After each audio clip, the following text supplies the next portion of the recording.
This is Audible.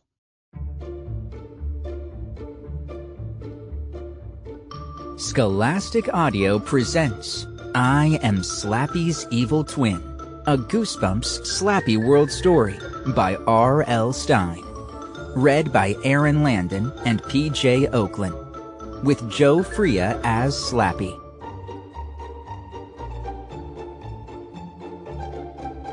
Slappy here, everyone! Welcome to my world! Yes, it's SlappyWorld! You're only screaming in it. Feeling lucky, slave? I'm lucky because I'm me! I mean, what if I was you? I don't even want to think about it. I'm so good-looking, the mirror begs me not to leave every time I gaze into it. The only reason I'm not on a postage stamp is because no one can lick me. Know what's almost as awesome-looking as me? I don't either. I'm so awesome, I give myself goosebumps. And guess what? Today is your lucky day. Today you get 2 of me for the price of 1. Don't thank me till you've read my story. Of course it's a scary story. It's about a boy named Luke Harrison. Luke lives in Hollywood, and his father makes horror movies. Poor Luke! Before the story is over, Luke is living in a horror movie. He's not only screaming for help, he's seeing double. That's because he has 2 living dummies in his house. Guess what? I may not be a good house guest, but I tell a good creepy story. I call this one I Am Slappy's Evil Twin. It's just one more terrifying tale from SlappyWorld.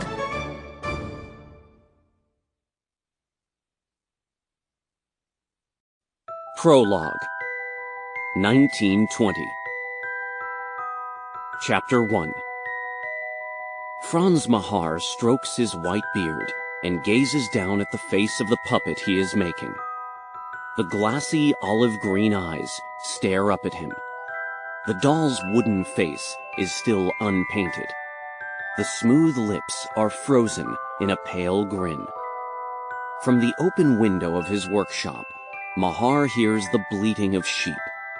The farmers of the small village herd their flocks to the high pasture every morning.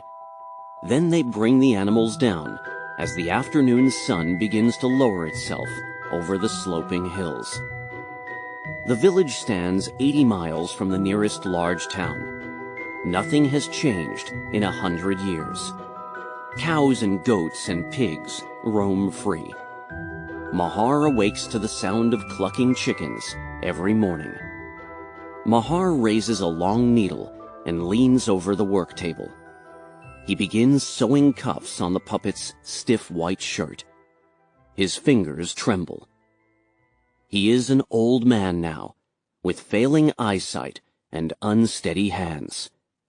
Once, he had been a star of the London stage. He had created a ventriloquist dummy so lifelike, audiences were amazed. They filled theaters to see his act.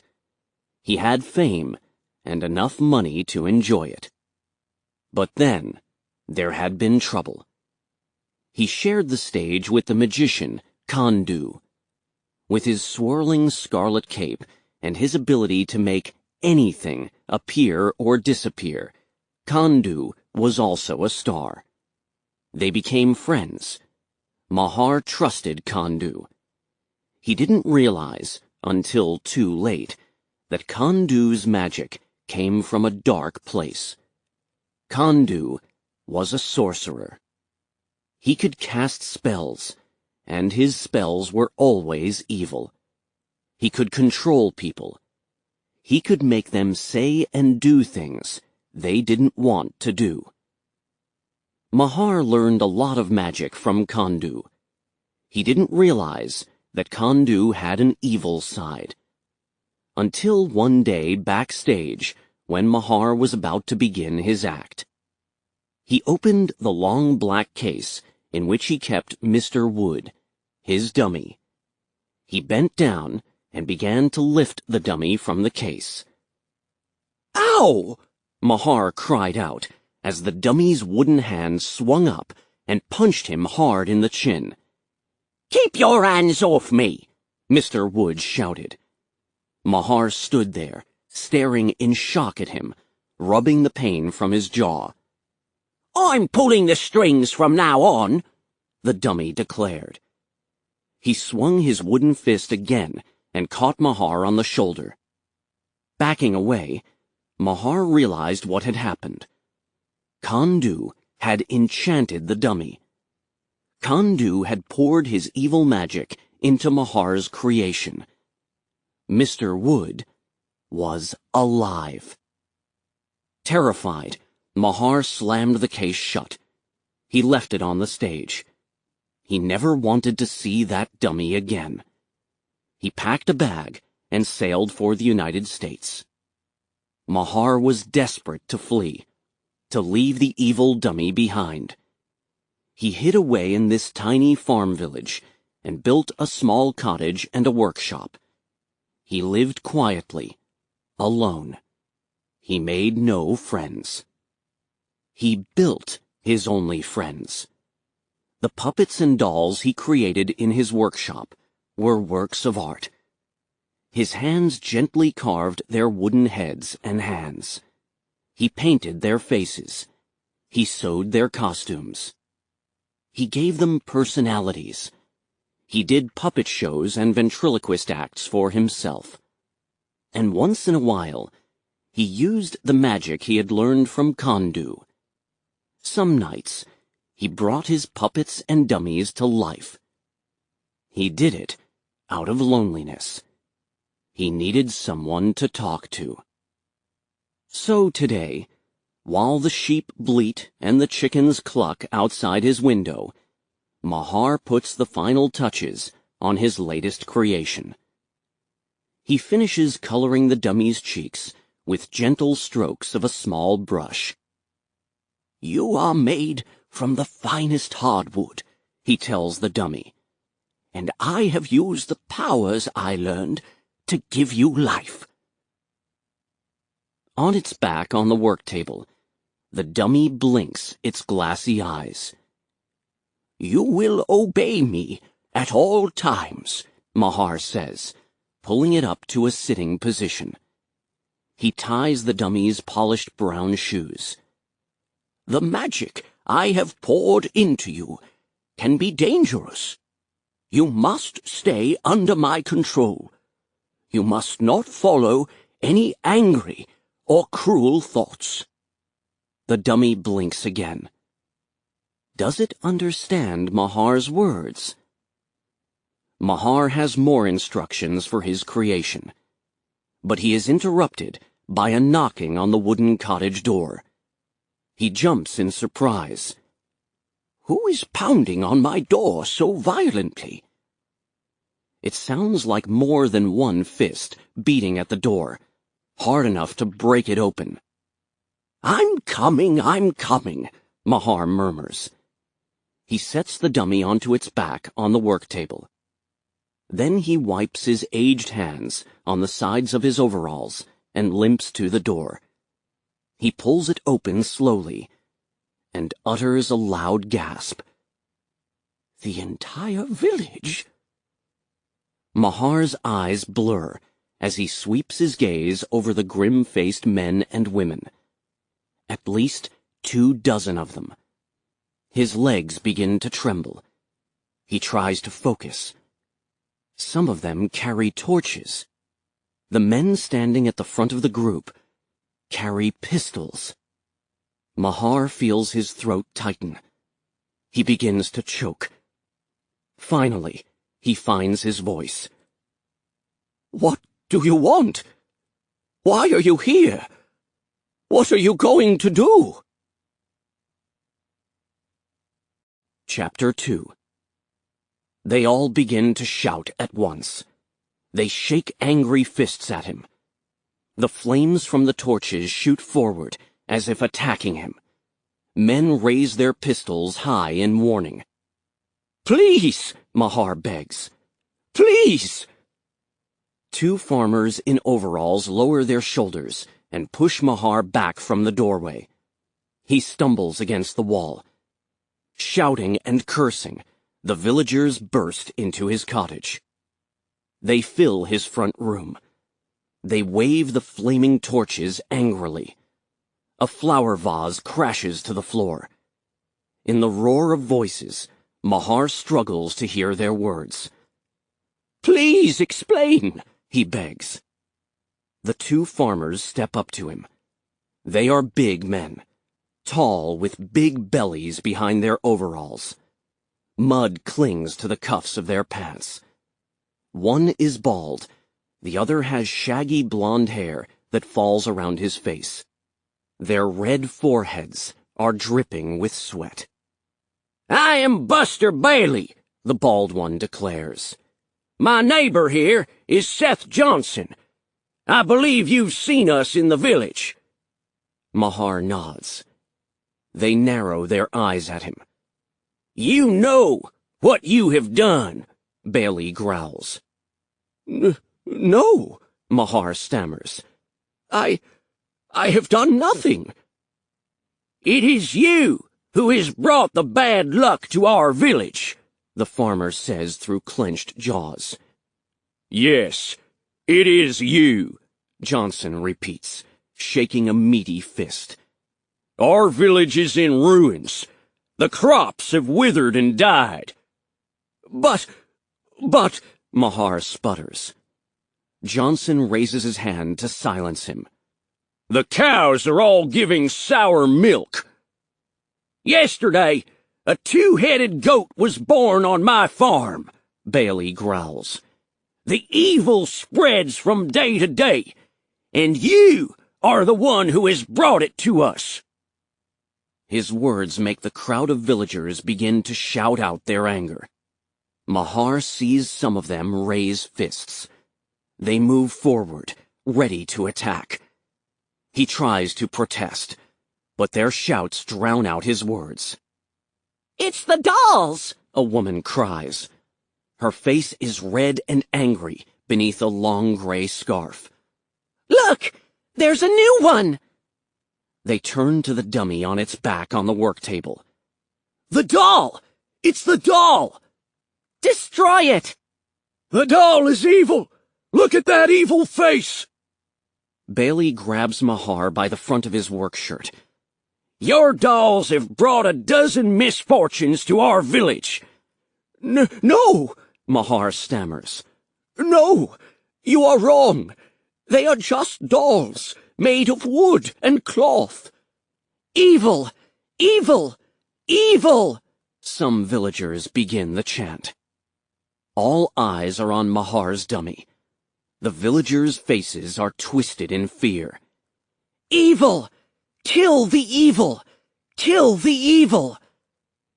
Bailey shoves Mahar aside and strides to the workbench. "No!"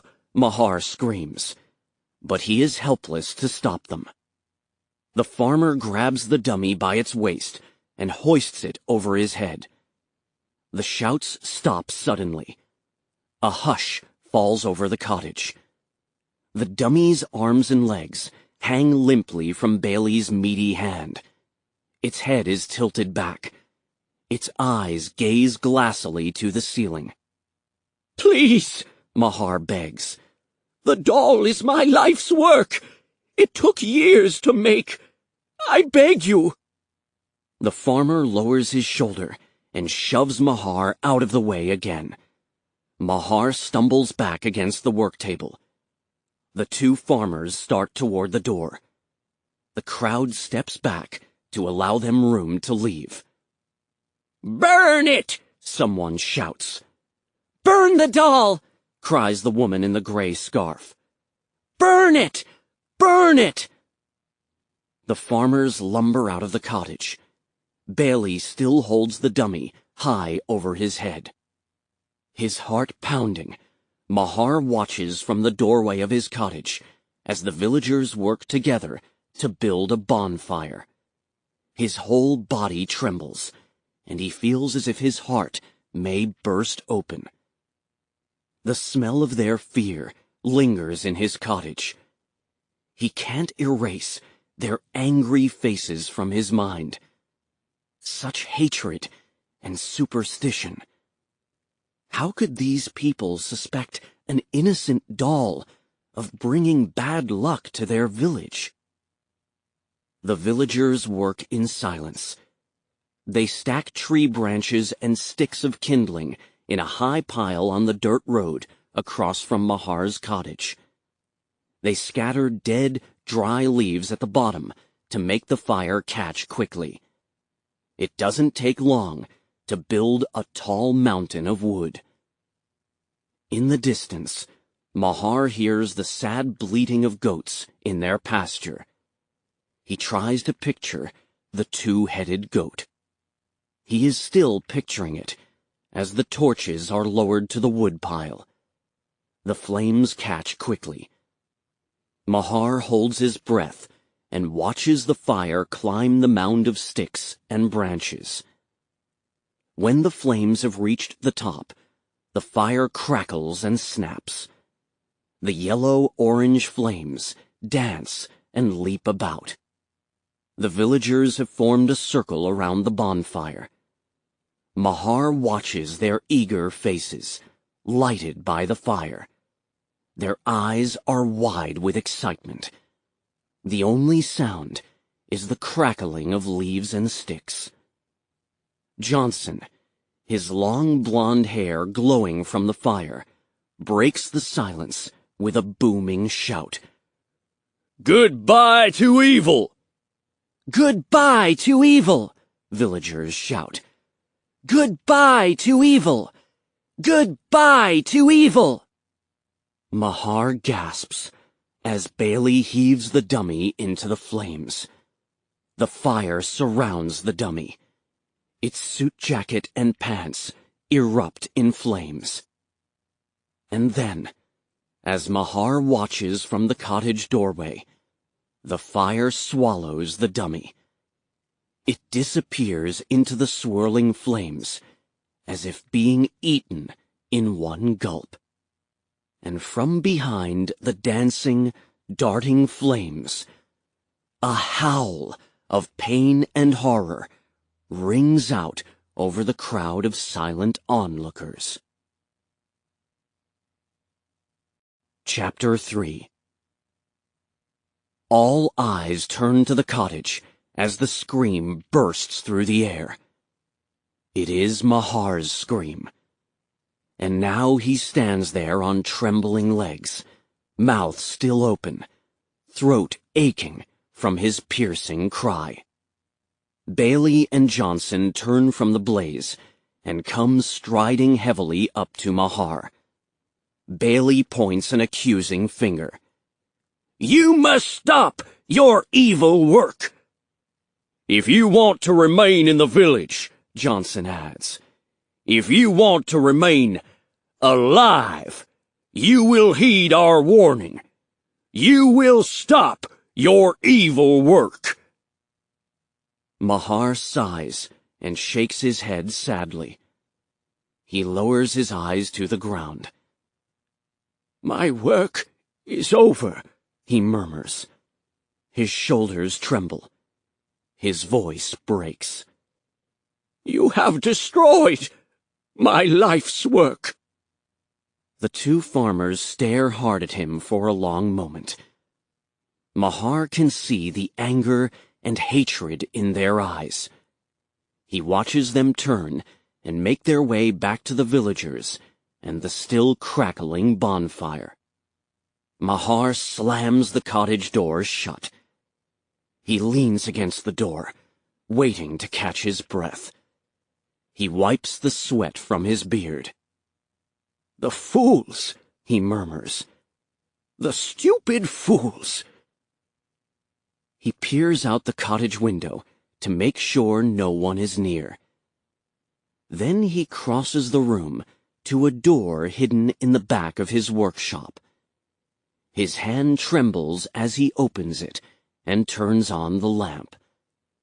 He raises his eyes to the two dummies resting side by side on a shelf against the back wall. "Did they really think I'd give up my precious dummy so easily?" he says to them. The dummies stare lifelessly straight ahead. They are identical in every way.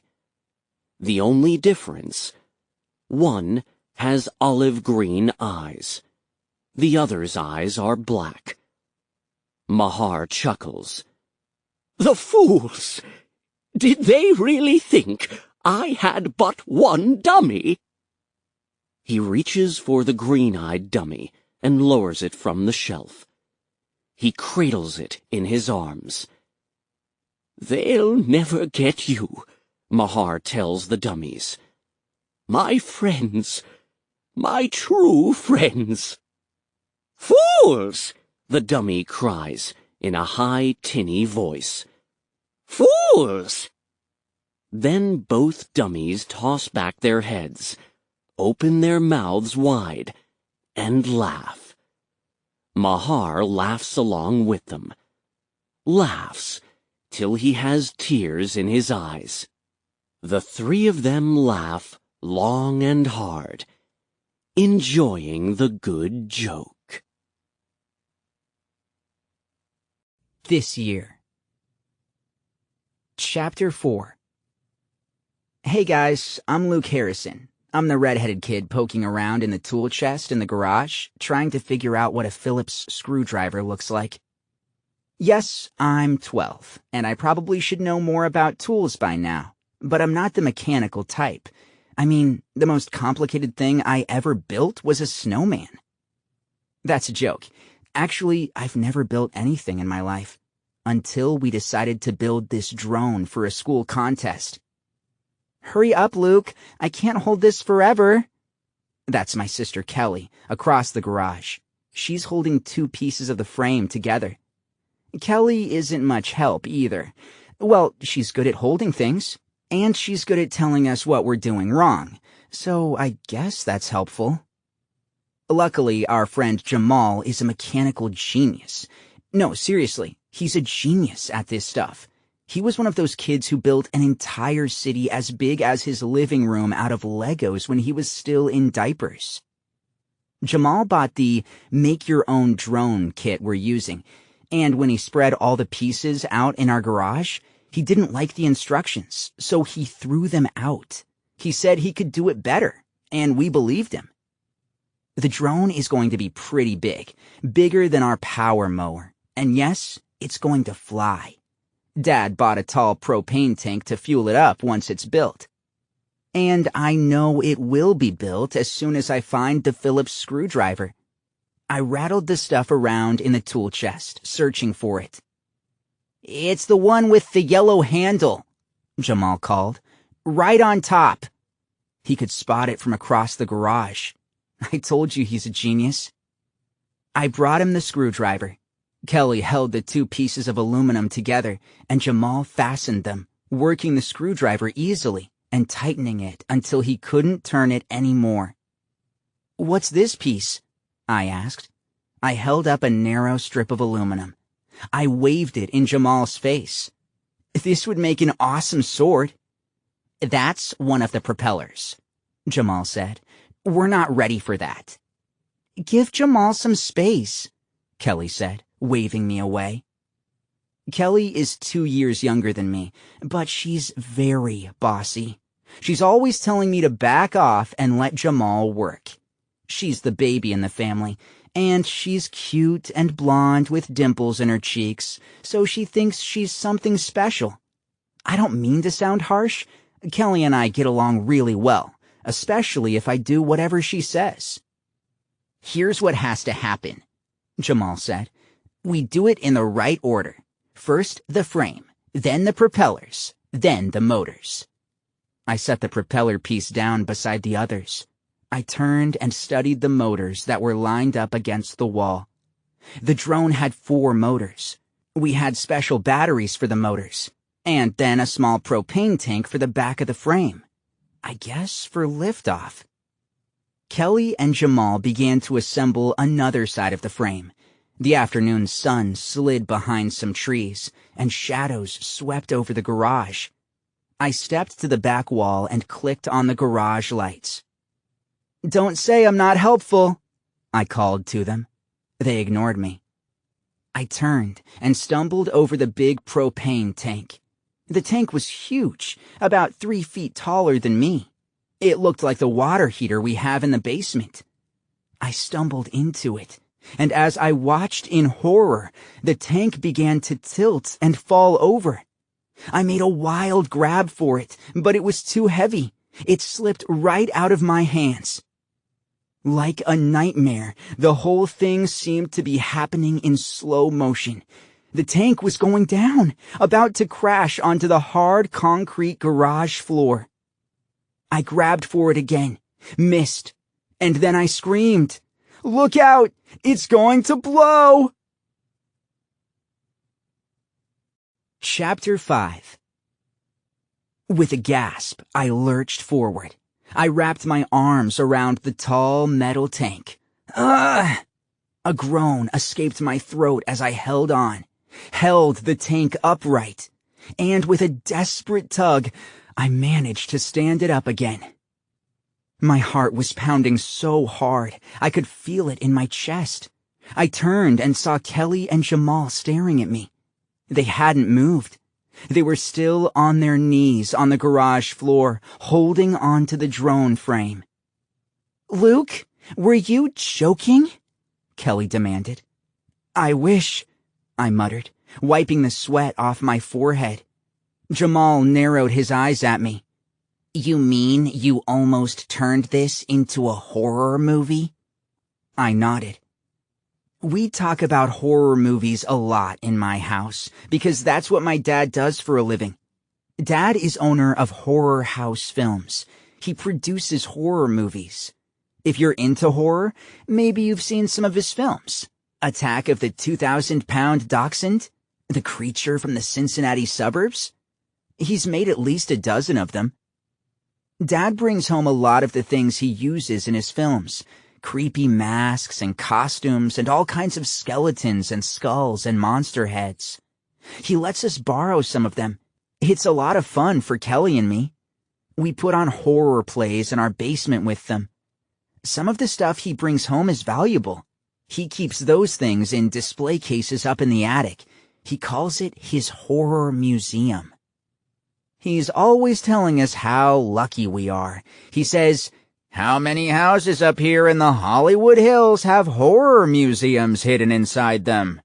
The answer, of course, is none. When I was little, I had nightmares about the scary things up in the attic. I dreamed that the skeletons and the monster figures came to life and were fighting above my head. A few times, I woke up screaming. I really thought I heard the creatures thumping and bumping and growling above my bedroom ceiling. Dad always calmed me down. "Monsters only come alive in movies," he would tell me. "Never in real life, not once." And when I was 9 or 10, the nightmares went away. Still holding on to the propane tank, I gazed at Kelly and Jamal. "You really are a jerk," Kelly said. She jumped to her feet. She likes to be standing up when she scolds me. That way she can cross her arms in front of her and look angry, just like Mom. Mom lives in the valley with her new husband. We stay with her every other weekend. "Dad said not to go near the propane tank," Kelly said. "He said to stay away from it unless he's here with us." Jamal nodded. "We don't want to be in a horror movie," he reminded us again. Then a strange, shrill voice from the driveway called out, "Well, kiddos, you're in one now." Huh? I turned to the open garage door and gasped. Kelly screamed. Jamal dropped the drone. I stared in disbelief. 2 identical ventriloquist dummies were standing there and talking, all by themselves. Chapter 6. The dummies stood about 3 feet tall. They wore identical gray suits with red bow ties. Their shoes were black and shiny. Their eyes were wide, and they had ugly red grins painted on their faces. You, I tried to speak, but I was so startled, no sound came out. You're in a world of horror now, one of the dummies rasped. His voice was high and hoarse. Welcome to our world. Jamal jumped to his feet. He squinted at the 2 dummies. Who is out there? He called. Who is making them talk? Who is pulling your strings? One of the dummies cried. We'll be asking the questions from now on, his twin exclaimed. Kelly backed away from the garage door. Jamal stood frozen, gaping at them in confusion. I laughed. Is that you, Dad? I called. Very funny. You scared us for a second. No reply. The dummies grinned at us with their painted red lips. I saw that one had olive green eyes, the other black. Otherwise, you couldn't tell them apart. The green-eyed dummy took a step into the garage. He seemed to be walking without anyone controlling him. Dad? I called. Are you out there? It's remote-controlled, Jamal said, squinting hard at it. Like those remote-controlled cars we had when we were kids. Like the drone we're building, Kelly said. Dad must be controlling them from nearby. Your dad is toast, the green-eyed dummy declared. He took another step toward us. Your dad is buttered toast, his twin added. His voice was hoarse and scratchy. The green-eyed dummy swung around to him. That doesn't make any sense, dummy. Buttered toast? What's that supposed to mean? Don't pick on me. I thought it was funny. Why can't you ever be nice to me? Because you're stupid, even for a dummy. I shook my head. Dad, I shouted. We're enjoying your comedy act, but it's getting lame. No reply. Are you sure they're remote-controlled? Kelly asked Jamal. He shrugged. What else could they be? Your new masters, they both declared. And then I heard a shout from the driveway. Hey, kids! Kids! Are you in the garage? It was Dad. I snickered. He's pretending he doesn't know where we are, I said. The dummies collapsed in a heap. Their legs folded, and they dropped to the garage floor. Their wooden heads smacked the concrete, bounced once, then lay still. They didn't move. Dad appeared at the head of the driveway. He nodded to us, smiling, but his smile faded when he saw the 2 crumpled dummies on the ground. Dad raised his eyes to me. Hey, why'd you take the dummies from my car? We didn't, I said. We didn't bring them here. Dad frowned at us. Yeah, sure. I suppose they got up and walked on their own. A grin spread over Jamal's face. Mr. Harrison, we know they're remote-controlled. My dad rubbed his beard with one hand. Dad has a short salt and pepper beard over most of his face. His black hair is swept straight back off his broad forehead. He has pale blue eyes that always seem to be studying you, like they're beaming right into you. He's very slim, and he looks much younger than his age, 40. He dresses like a young person, too. He wears the same outfit every day, a black rock and roll band t-shirt over straight-legged jeans. Jamal, check out the dummies, Dad said. They're not remote-controlled. They're not robots or anything. They're just dummies. Jamal walked over and picked one up. Its arms and legs hung limply. Its head tilted back. "It's heavier than I thought," Jamal said. He squeezed the dummy's middle. "No controls." "But, Dad," Kelly started. "They walked into the garage," I said. "And they talked to us. You did their voices, right?" Dad shook his head. "I wasn't out here. I was bringing groceries into the house." His blue eyes locked on me. "Oh, I get it. You're writing your own horror script. A new idea for one of your plays? Sounds like you're off to a good start." "Dad, you've got to believe us," Kelly said. I could tell by her voice that she was upset and a little frightened. "We're not making up a story." Dad laughed. "Don't kid a kidder." He took the dummy from Jamal. "I hope you kids have been practicing your screams of terror," he said. Kelly opened her mouth wide and let out a shrill howl. "Awesome," Dad said. "You're going to be a star." "I can't believe we're going to be in your new film, Mr. Harrison," Jamal said. "I need a lot of extras for the crowd scenes," Dad replied. "You know, people to scream and run down the street in a panic." He lifted the other dummy onto his shoulder. "These two dudes are the stars, of course." "What's the film called?" Kelly asked. "I Married a Dummy." We tested the title and it got a 98% approval rating.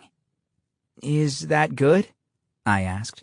I was making a joke, but Dad didn't get it. He shoved one of the dummies into my arms.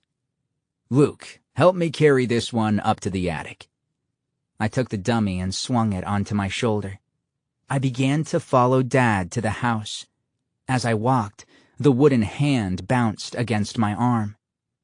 I stopped when I felt hard wooden fingers wrap around my wrist. Whoa! The fingers tightened till they were digging into my skin. "Dad!" I cried. "Dad, help! It's hurting me!"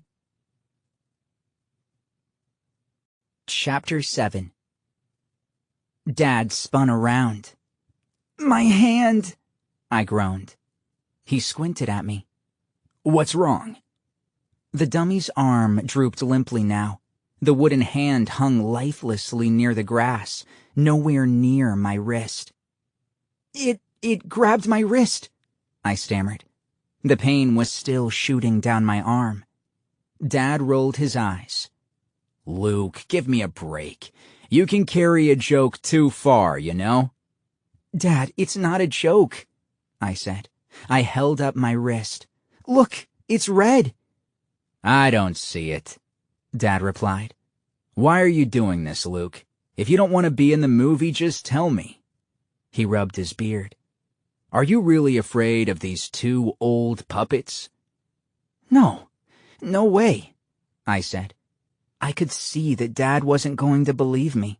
So I shut up and followed him up the steep attic stairs to the horror museum. Kelly and Jamal trailed after us. The attic is long and wide, with a low ceiling and twin windows at both ends. Gray evening light washed down from the skylight above us. The dark floorboards are old and loose. They creak and groan when you walk on them, perfect for a horror museum. Dad clicked on the ceiling lights, and the glass display cases all lit up. The cases are filled with shelf after shelf of treasures from old horror movies.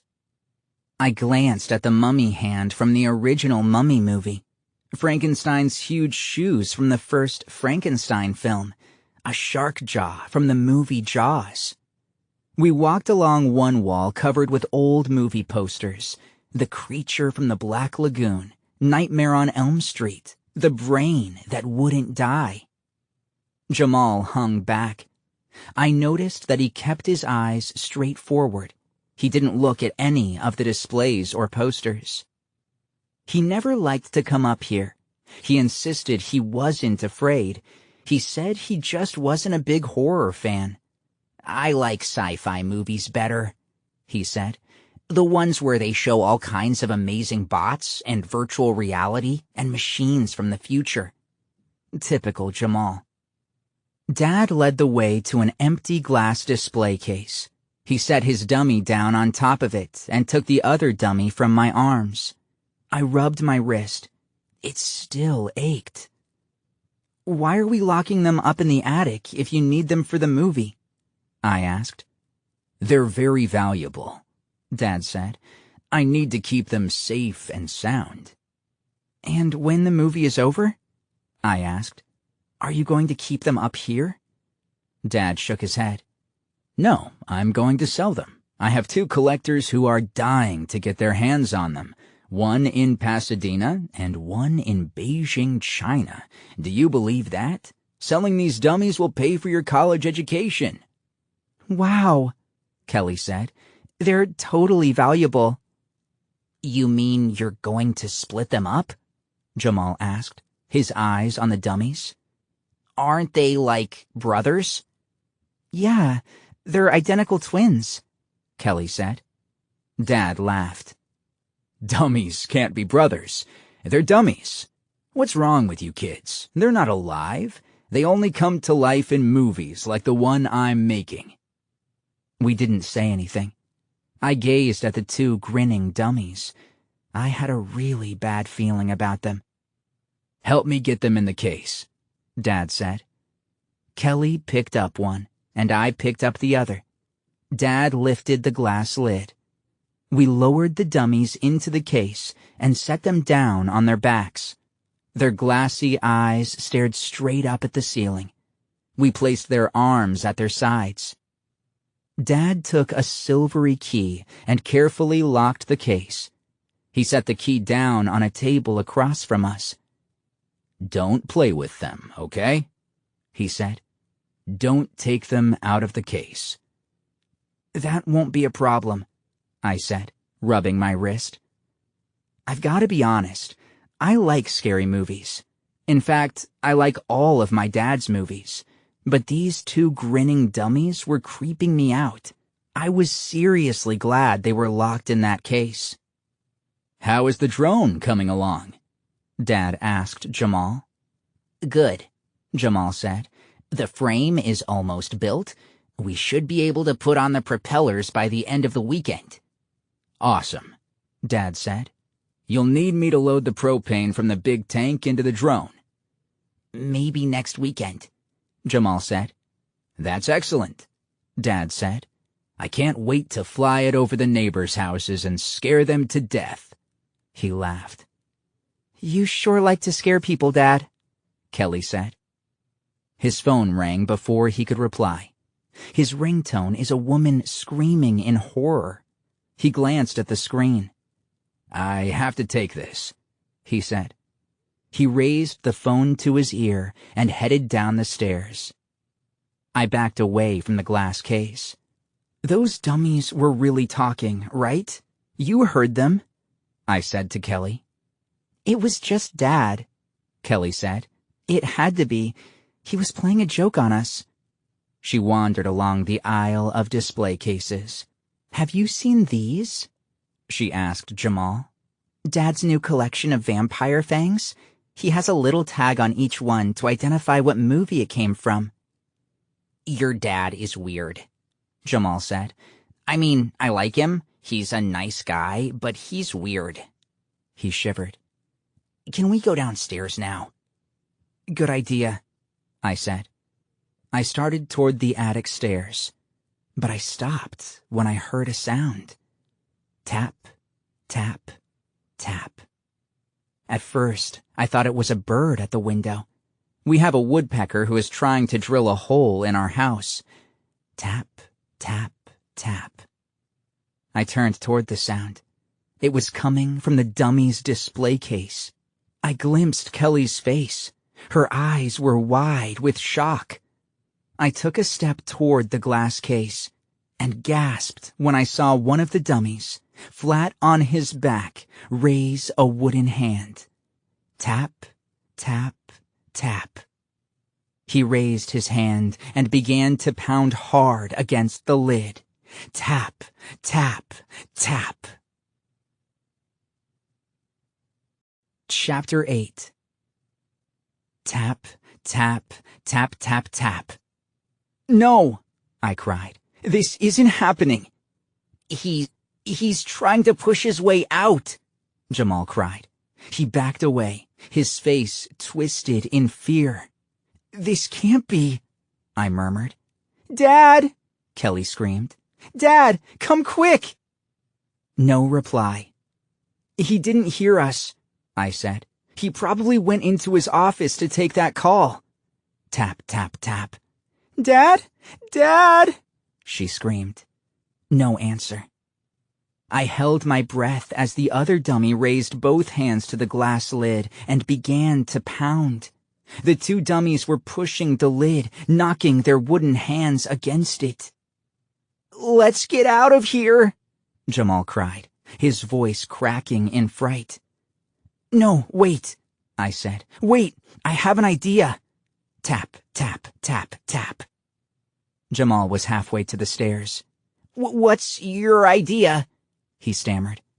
We let them out, I said. Kelly uttered a cry. Jamal made a choking sound. Are you crazy? Kelly cried. Let them out? I nodded. I pulled my phone from my jeans pocket. Yes, we unlocked the case and let them out. They'll climb out of the case and start talking to us the way they did in the garage. I slapped my phone. I'll get the whole thing on video. It will prove to Dad that we weren't lying. He'll have to believe us. He'll see that the dummies can walk and talk. No way, Jamal cried, shaking his head. No way, Luke. That's just crazy, and it's too dangerous. Jamal is right, Kelly said. They're too frightening. We don't know what they'll do after we let them out. And how will we get them back in the case? Jamal demanded. We need Dad, Kelly said, glancing to the stairway. We need Dad to believe us, I said. He thinks we were joking. He thinks we made the whole thing up. Tap, tap, tap, tap, tap. I'm scared, Kelly said. What if... Her voice trailed off. I'm scared too, I admitted. That's why we have to get Dad to believe us. When he sees the video, he'll know we aren't lying. No, please, I'm begging you, Jamal said. He backed into the stairway. Please don't do it, Luke. I looked from Kelly to Jamal. Tap, tap, tap, tap. What should we do? I reached for the key. Slappy here, everyone! Go ahead, Luke. Open the lid. What have you got to lose? My brother and I won't do anything bad, I promise. And you can always count on a promise from an evil dummy, right? We just want to look around the attic. Maybe take a few souvenirs. Like your heads. Think Luke will unlock the lid and let us out? Well, we'll see. But before we go back to the story, let me give you a little spelling lesson. The best way to spell Luke is L-O-S-E-R.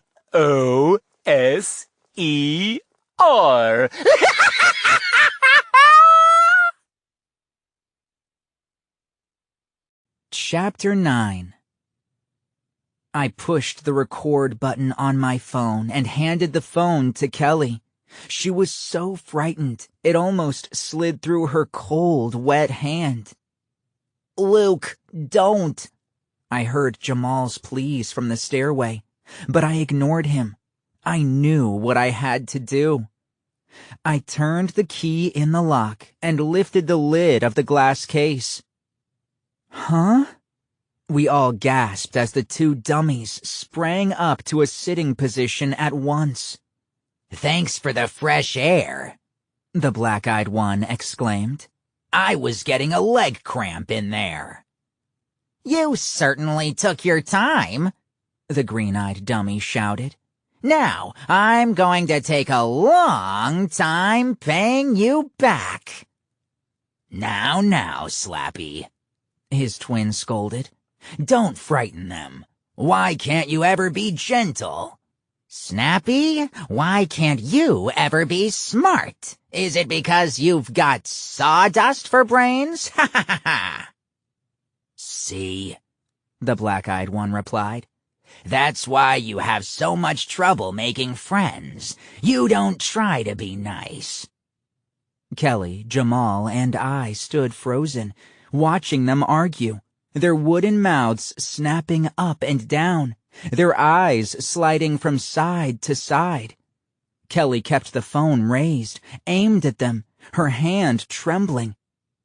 Dummies can't talk," Jamal murmured from the stairs. The one named Slappy turned toward him angrily. "Who you calling dummy? Dummy?" "Don't call names," his twin scolded. "Shut up, Snappy!" Slappy screamed. He lowered both hands to the side of the display case. Then he pushed up and flung himself out of the case. His shoes landed with a loud thud on the floor.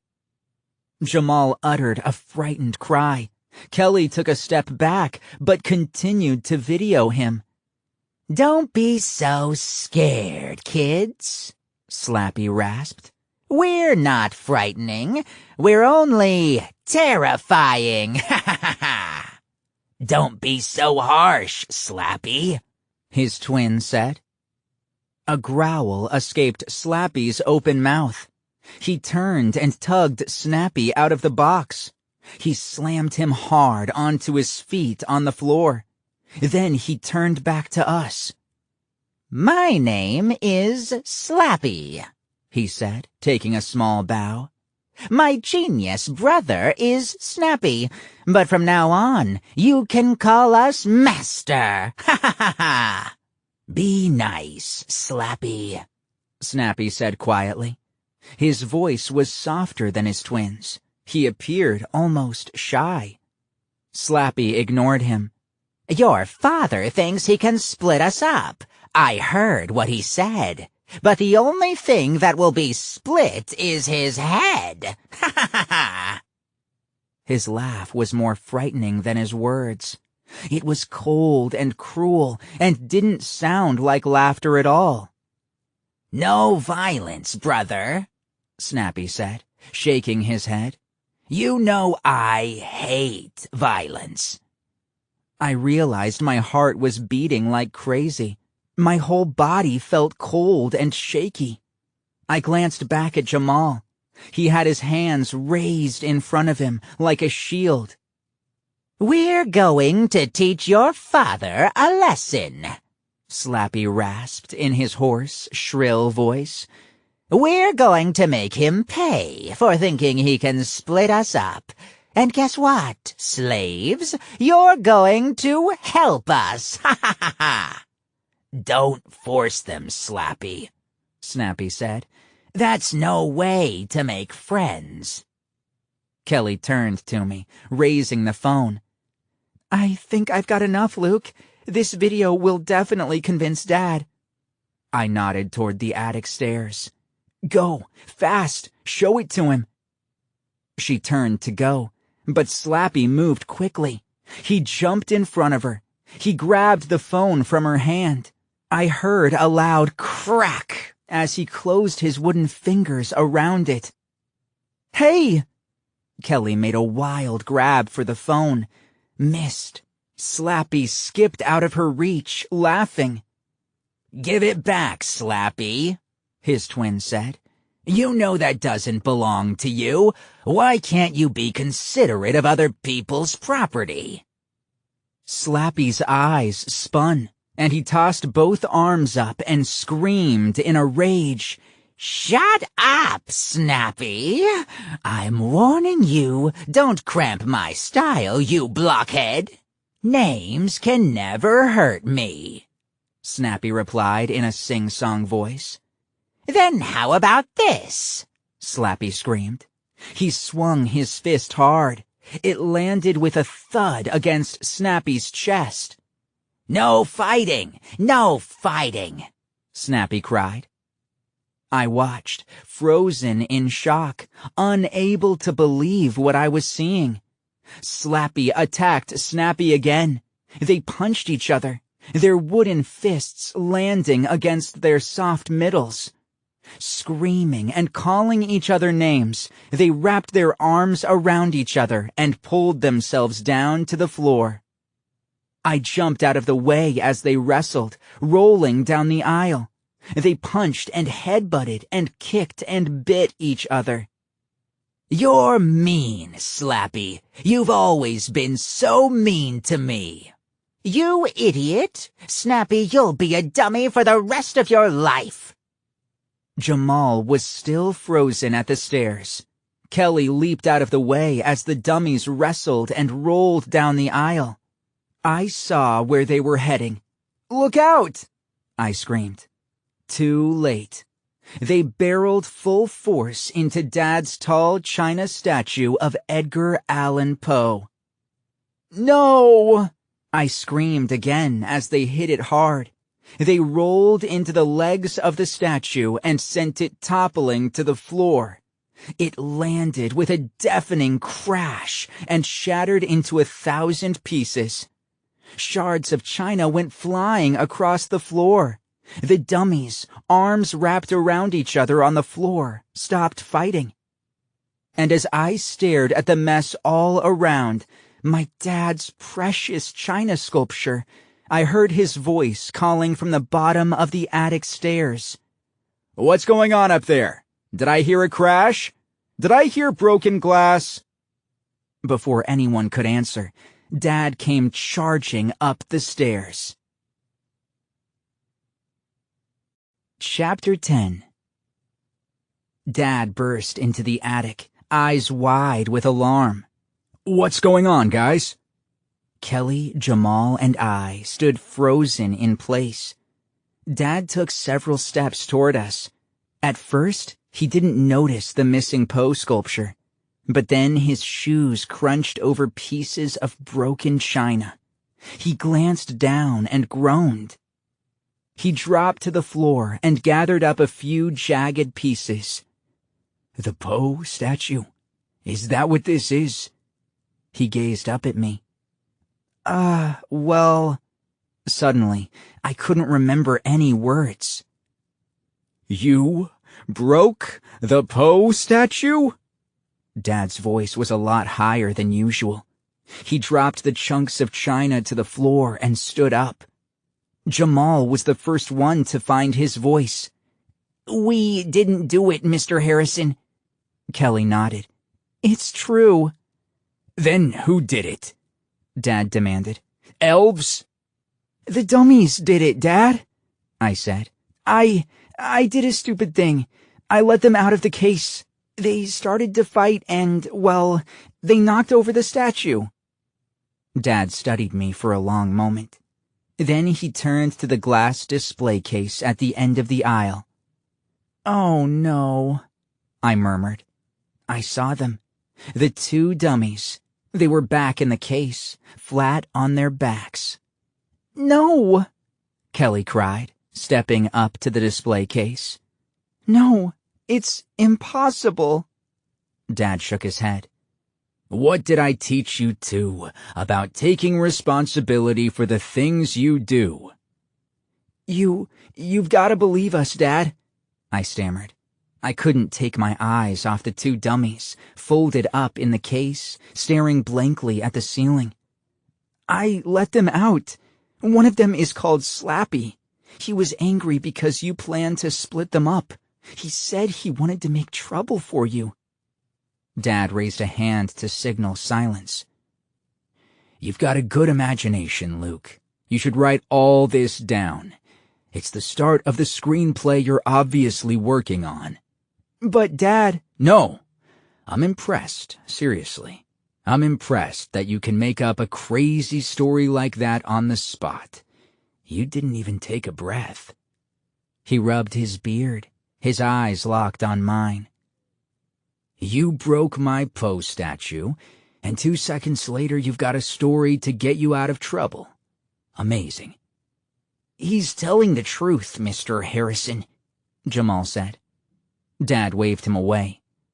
"I know you're their friend, Jamal, but you don't have to lie for them." He rested his hands on top of the case and gazed through the glass lid at the 2 lifeless dummies. "Wait a minute," Kelly cried. "I have proof, Dad. I can prove that we're telling the truth." Dad turned to her. "Proof? Ha! This I want to see." Kelly moved down the aisle of display cases, searching the floor for her phone. Finally, she found it surrounded by chunks of broken china. "I have the whole thing on video," she said, raising the phone to Dad. "When you see this, you'll know we're telling the truth, and you will want to apologize to us for not believing us." Dad crossed his arms in front of him. "Okay, show me." Kelly raised the phone. I could see from across the room that the screen was totally cracked. She pushed the home button. The screen remained black. She pushed it again. Nothing happened. She shook the phone, and the back fell off. "It's totally wrecked," she sighed. "Slappy cracked it with his wooden hand. He ruined it." Dad tapped his fingers on a glass case. "How did you really wreck your phone, Kelly?" he asked. "Did you drop it?" Kelly lowered her eyes and didn't reply.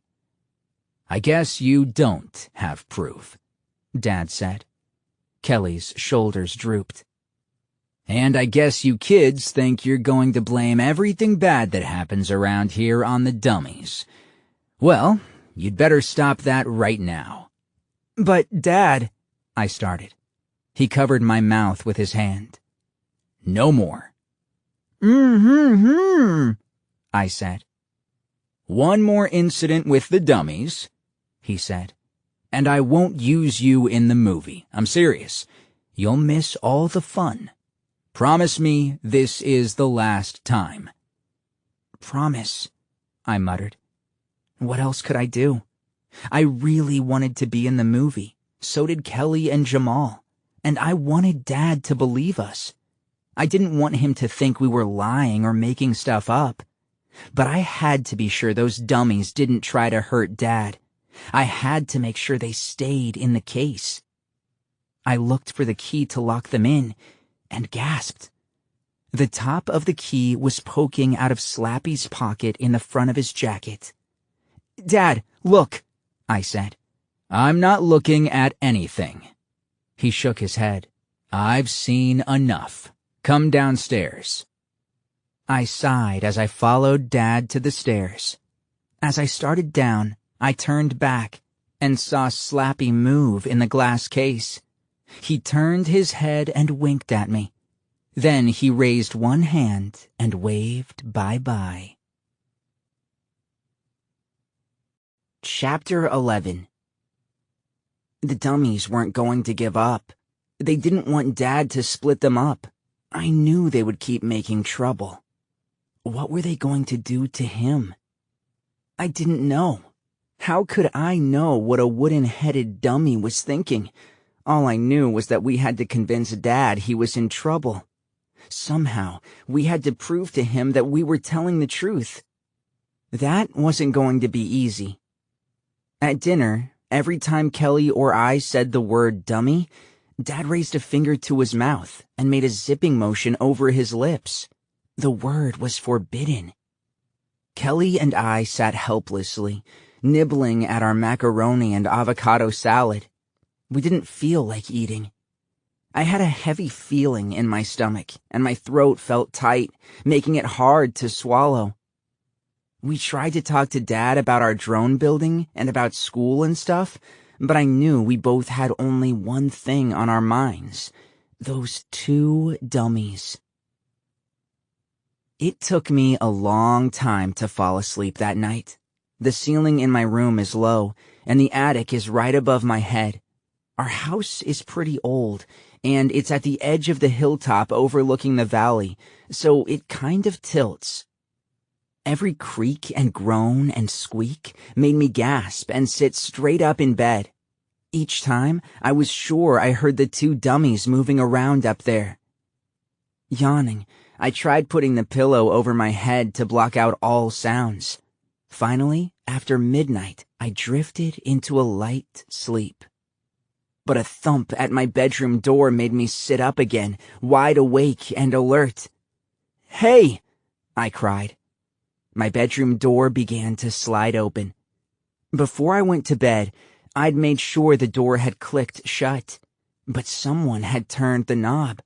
Someone was slowly pushing the door open. Oh no. In the gray light from the hall, I could see the outline of the dummy's head. He took a step into my room and came into clear focus. The dummy, half covered in shadow, grinning his frozen, ugly grin. His eyes glowed in the inky darkness. "No," I stammered. I sat up and hugged myself, trying to stop the chills that ran down my body. The dummy took another silent step forward, and I could see a figure behind him, the other dummy. They both slid across the carpet, moving slowly, as if in slow motion, toward my bed, grinning, eyes glowing like hot, evil coals. Their hands were raised straight out in front of them, as if they were sleepwalking, as if they were coming for me. Their shoes made no sound on my bedroom carpet. And then I saw a third dummy in the half-open doorway. It slid into the room, identical. It was identical to the first two, and it crept toward my bed in a straight line, arms raised stiffly in front of it.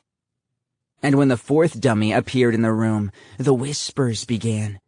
They moved silently, like shadows, as if they had no bodies at all. 4 sets of glowing eyes, 4 evil, frozen grins.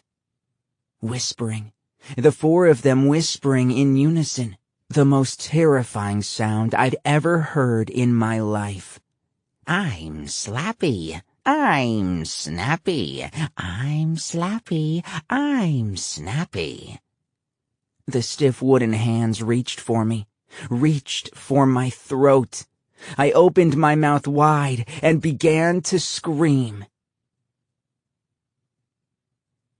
Chapter 12.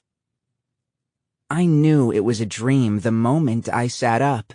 I knew it had been a nightmare, but my whole body was shaking, and my teeth were chattering. I squinted into the gray darkness. No one there. No dummies creeping across the rug. A nightmare. A stupid nightmare, I murmured, my voice clogged with sleep. But I knew the dummies were still in the house, still able to talk, still alive, still angry at my dad.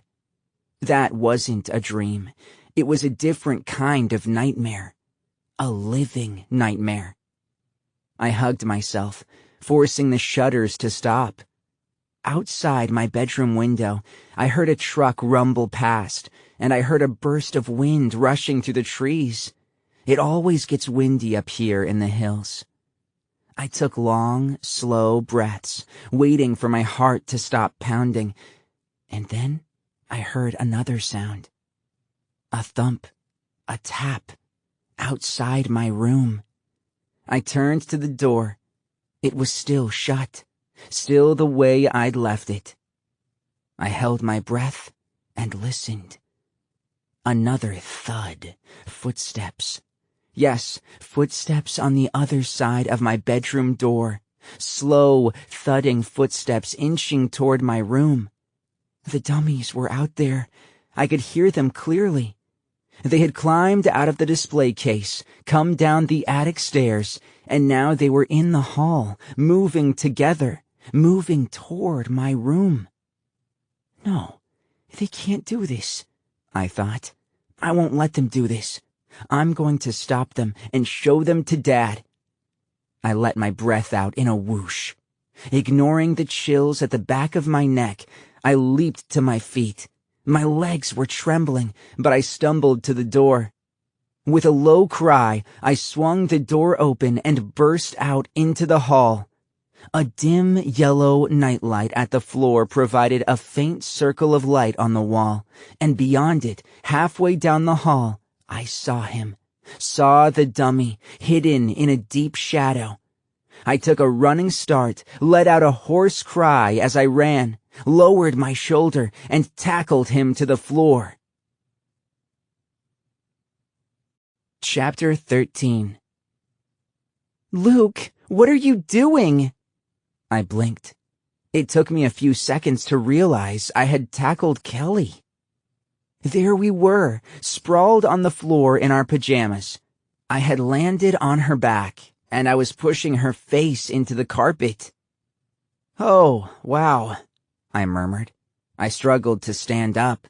Then I reached down and helped pull my sister to her feet. I thought... She tugged her pajama bottoms straight. Luke, have you totally lost it? You couldn't see it was me? How could I cried. It's dark and... She shook her head hard. Her blonde hair was tangled about her face. Ow, I think you broke my ribs. I stared at her. Well, what were you doing out here? I thought I heard something, she replied. Something in the attic? She nodded. I think they're moving around up there. Should we tell Dad? I said. Kelly rolled her eyes. Did you forget what he said about one more incident? No way we tell Dad. You want to be in the movie, and so do I. Anyway, he won't believe us. So, what should we do? I asked. She raised a finger to her lips. We listened hard and gazed up at the ceiling. I didn't hear anything up there. Were the dummies awake? Were they still in the glass case? Were they somewhere else in the house? I can't stand this, I admitted to Kelly. It's like having two monsters living in the house, two evil creatures, and we're the only ones who know they're here. Kelly brushed a strand of hair off her face. The one named Snappy seems kind of nice. It doesn't matter, I exclaimed. He's a living dummy, and he's living in our house, and Dad thinks we're crazy or liars or something. Kelly turned her gaze to the attic door. Let's go up to the attic. Huh? Are you joking? Luke, we have to prove to Dad that we're not liars. He has to know the truth about them. I put my hands on my waist. And how do we prove it to him? They already wrecked your phone. That little video camera, remember? Dad gave it to you for your birthday? Kelly said. The GoPro camera. Go get it. I hurried to my room and grabbed the little camera. Kelly was being brave, and I had no choice. I had to be brave along with her. Did I really want to go up to the attic in the middle of the night? Would I rather stick my head down an alligator's throat? But I couldn't let Kelly be the brave one, and I couldn't let her go up there alone. That's my only explanation for why I did it. And of course, it was a decision I regretted as soon as we climbed the stairs and stepped into the dark museum of horrors. I fumbled for the ceiling light switch. Before I managed to click on the light, I saw eyes staring at me from all around the long, narrow room. The eyes of Dad's creatures, werewolf heads and monster masks, a life-sized vampire sculpture. Bat eyes, glowing scarlet even in the darkness. Finally, I managed to turn on the light.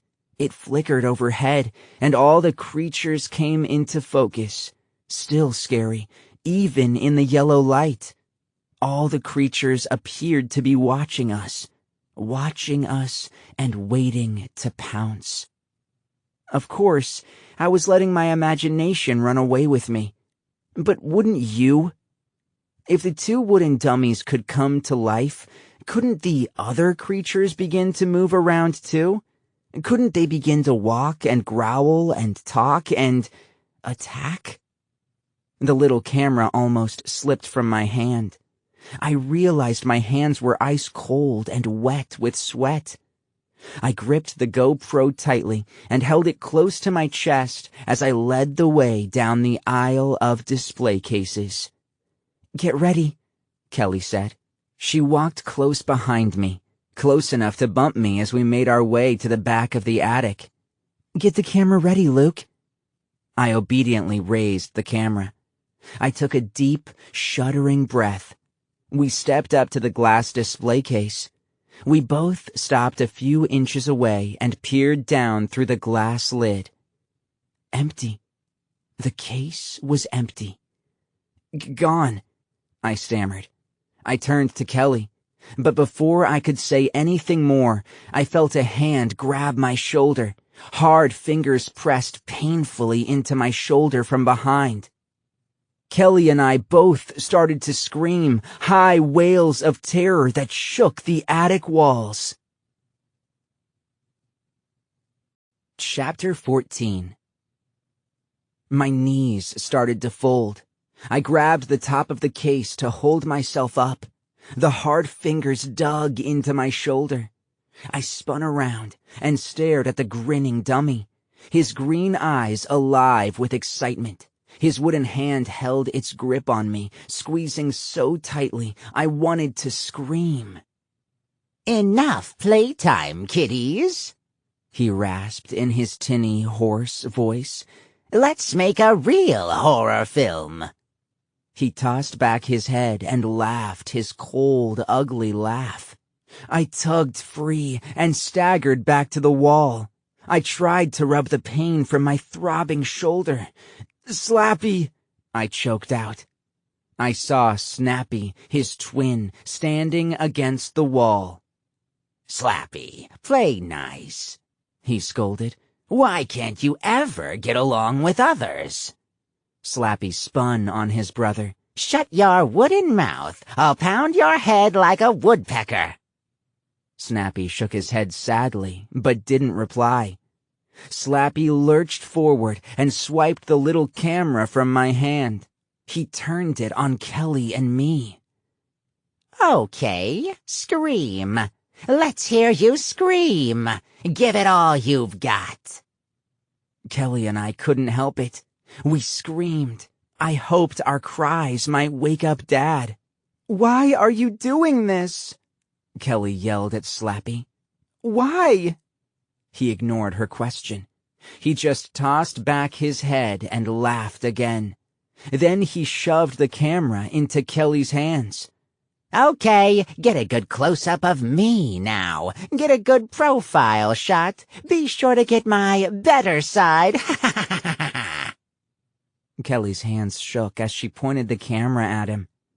"No, my better side," Slappy rasped. "The outside, ha ha ha." "Is that a joke?" Snappy asked.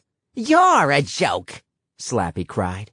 He swung back to Kelly. "Keep filming, keep filming. Know what I've decided to call this movie? The Boy in the Glass Coffin. Catchy, huh?" Without warning, he rushed forward, stretched out his arms, and grabbed me around the waist. Tightening his wooden hands around me, he hoisted me off the floor. He had such incredible strength, it was like he was raising a feather. "Let go!" I screamed. "Put me down!" I thrashed my arms wildly and swung my legs hard, trying to kick him. "Snappy, get over here. Don't stand there like a dummy. Grab his legs. Help me. Grab his legs." Snappy sighed and shook his head. But then he strode up to me, grabbed my legs, and held them tightly together. "Let go!" I screamed. "What are you doing? Let go of me!" I squirmed and twisted, but they were too strong. They carried me across the floor to the open display case. "Are you filming this?" Slappy shouted to Kelly. This is awesome! What a killer scene! Don't miss this! Be gentle, Slappy, his twin scolded. You don't want to hurt him. I'll hurt you if you spoil this dynamite scene, Slappy cried. The two dummies held me high over the glass case, then lowered me into it. No, no way, I cried. But before I could climb out, they lowered the lid over my head. You can't do this! Let me out, now! I screamed, pounding on the glass wall. Slappy fiddled with the lock. I heard it click. Then he tossed the key away. Let me out! I screamed. I pounded on the glass with both fists. I could feel my face turning red. I tried to swallow, but couldn't. It felt as if my heart had jumped into my throat. Through the glass, I saw Kelly frozen with the little video camera still raised. I love it. Let's see some real terror now, Luke, Slappy cried. Bang on the glass. That's good. Lots of feeling. Okay, scream, Kelly. Let's hear it. Sell it. I smell an Academy Award performance. Keep beating the glass, Luke. You're red in the face now. Excellent. I'm loving it. Love that panic. Keep screaming. Keep pounding. Keep up the panic, everybody. Ha ha ha ha ha. Chapter 15. Gasping for air, I stopped beating my fists against the glass wall. I held my breath and tried to force my heart to stop beating so hard and fast against my chest. Sweat poured down my face. I hunched on my knees, the lid just an inch or two above my head. The air quickly became hot in the glass case. Despite the heat, I felt cold chills at the back of my neck. Through the glass, I saw Kelly finally lower the little camera. Her eyes were wide with fright. She gazed at me, then turned back to Slappy. Let him out! Why are you doing this? She demanded in a trembling voice. Because I can do whatever I want, the dummy replied. Did you forget? I'm Slappy. Don't brag, Snappy said softly. It isn't nice to brag. Slappy gave his twin a two-handed push. I'll try to be more polite, Snappy, he said. Is there a polite way to tell you to shut your wooden trap? That hurts my feelings, Snappy replied. Slappy tilted his head back and laughed. Then he turned back to Kelly. Your father likes horror movies. We'll see how he likes this one. You have to let my brother out of there, Kelly declared. Slappy shook his head. The only thing I have to do is destroy your father. First, Snappy and I are going to frighten him. Then we're going to ruin his film. Then we're going to ruin his life. You can't do that. You can't hurt my dad, Kelly stammered. Oh, yes, I can, Slappy cackled. He thinks he's going to sell us to two different collectors. He thinks he's going to split us up. I'm afraid, Mr. Harrison, the big movie director, will have to pay for that idea. But you and Snappy don't even like each other, Kelly cried. Mainly, I don't like you, Slappy growled. I pressed my face against the glass wall of the display case. Kelly, run downstairs, I called. Get Dad, hurry! But she didn't hear me. Instead of trying to get to the attic stairs, Kelly lurched at Slappy. She wrapped her hands around his head and tried to slam him to the floor. But he was too strong for her. He ducked low and pulled his head free. Then he shot forward and gave her a hard headbutt. I could hear the crack of the collision through the glass. Kelly groaned and sank to the floor on her knees. Slappy came at her and swung his shoe hard in a vicious kick. She dodged to the right, and his foot sailed over her shoulder. With another loud groan, she grabbed his leg, pulled it with all her strength, and the dummy clattered to the floor. Snappy stood frozen, watching the fight, half hidden behind a tall display case. I silently urged Kelly to get up and run downstairs. And to my surprise, she did it. Slappy's legs had tangled. He twisted his body, struggling to climb to his feet. Kelly jumped over him and took off for the stairs.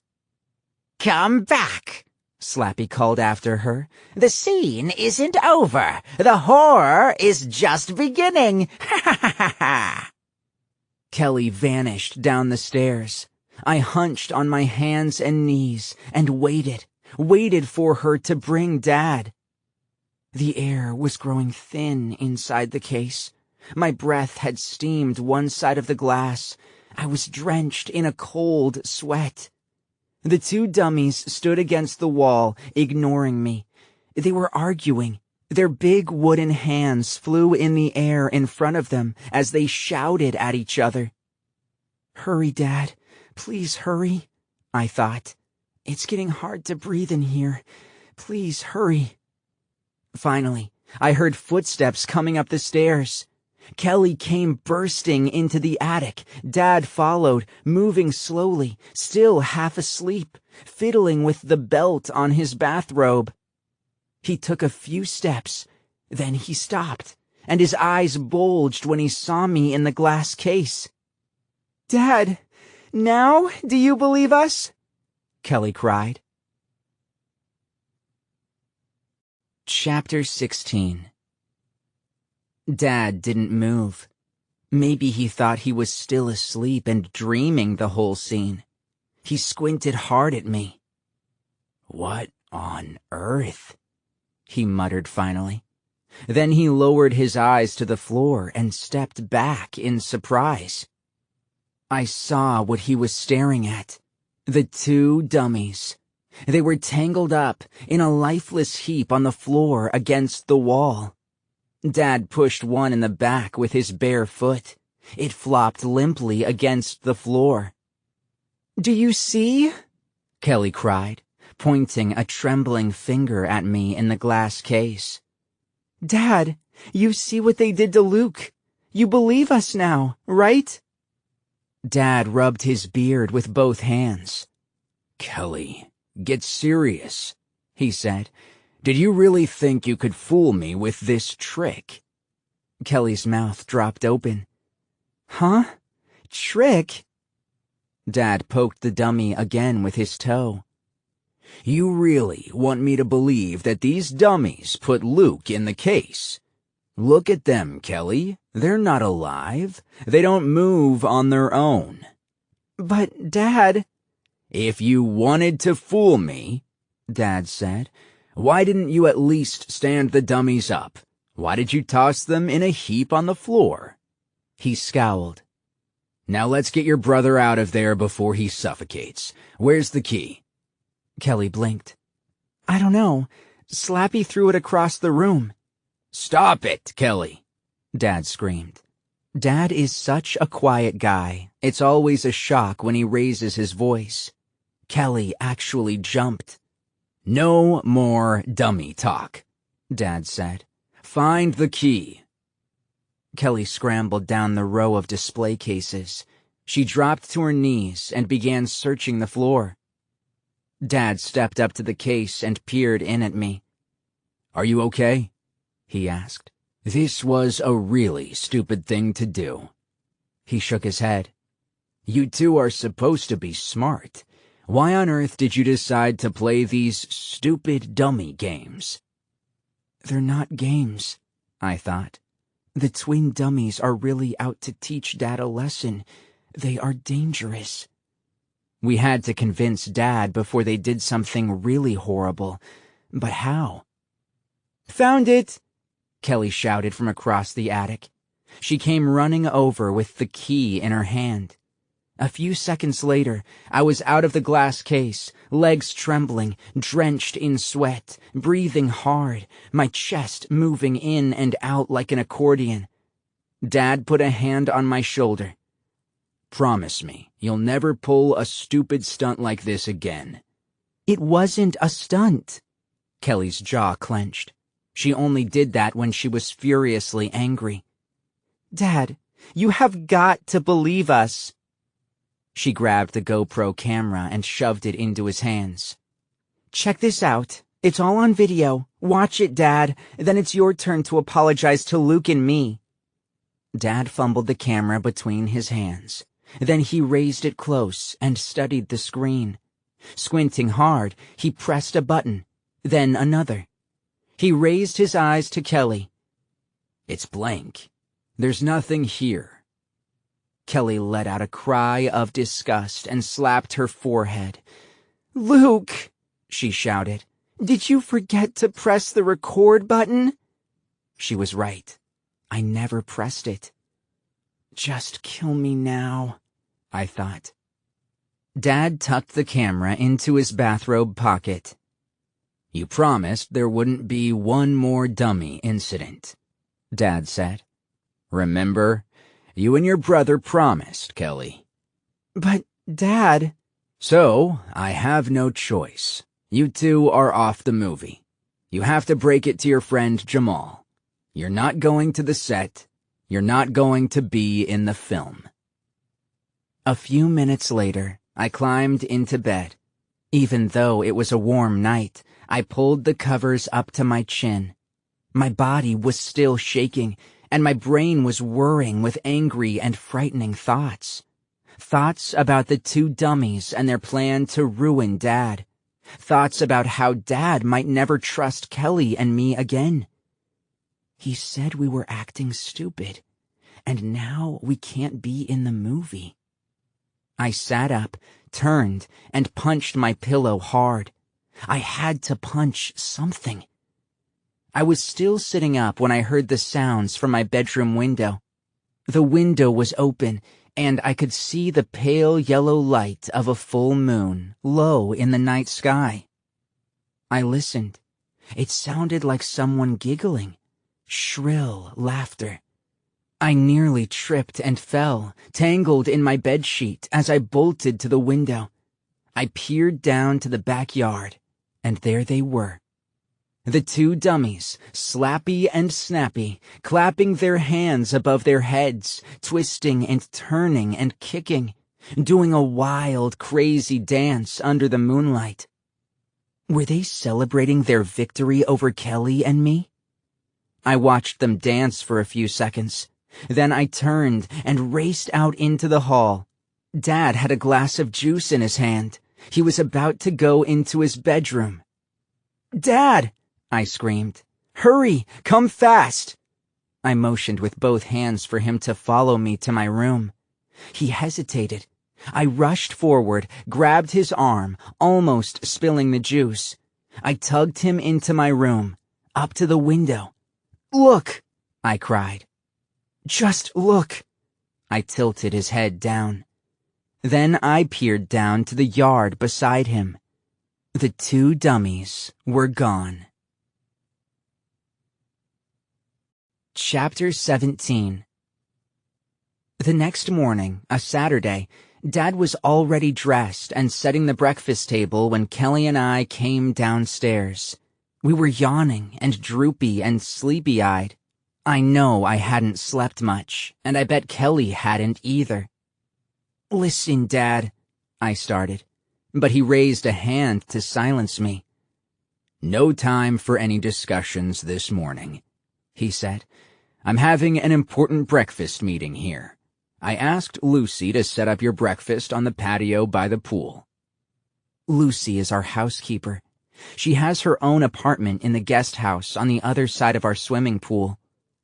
"Who's coming?" I asked, yawning. "Simon Benedict," Dad said. "He's the exec producer of my last 4 films. Know what that means? It means he puts up the money. He pays for everything." "So you want to impress him?" Kelly said. She picked up a fork and twirled it between her fingers. Dad took the fork from her and returned it to the napkin it had been placed on. "I don't have to impress Simon," he said. "We've known each other a long time, and I've made a lot of money for him." Dad smiled.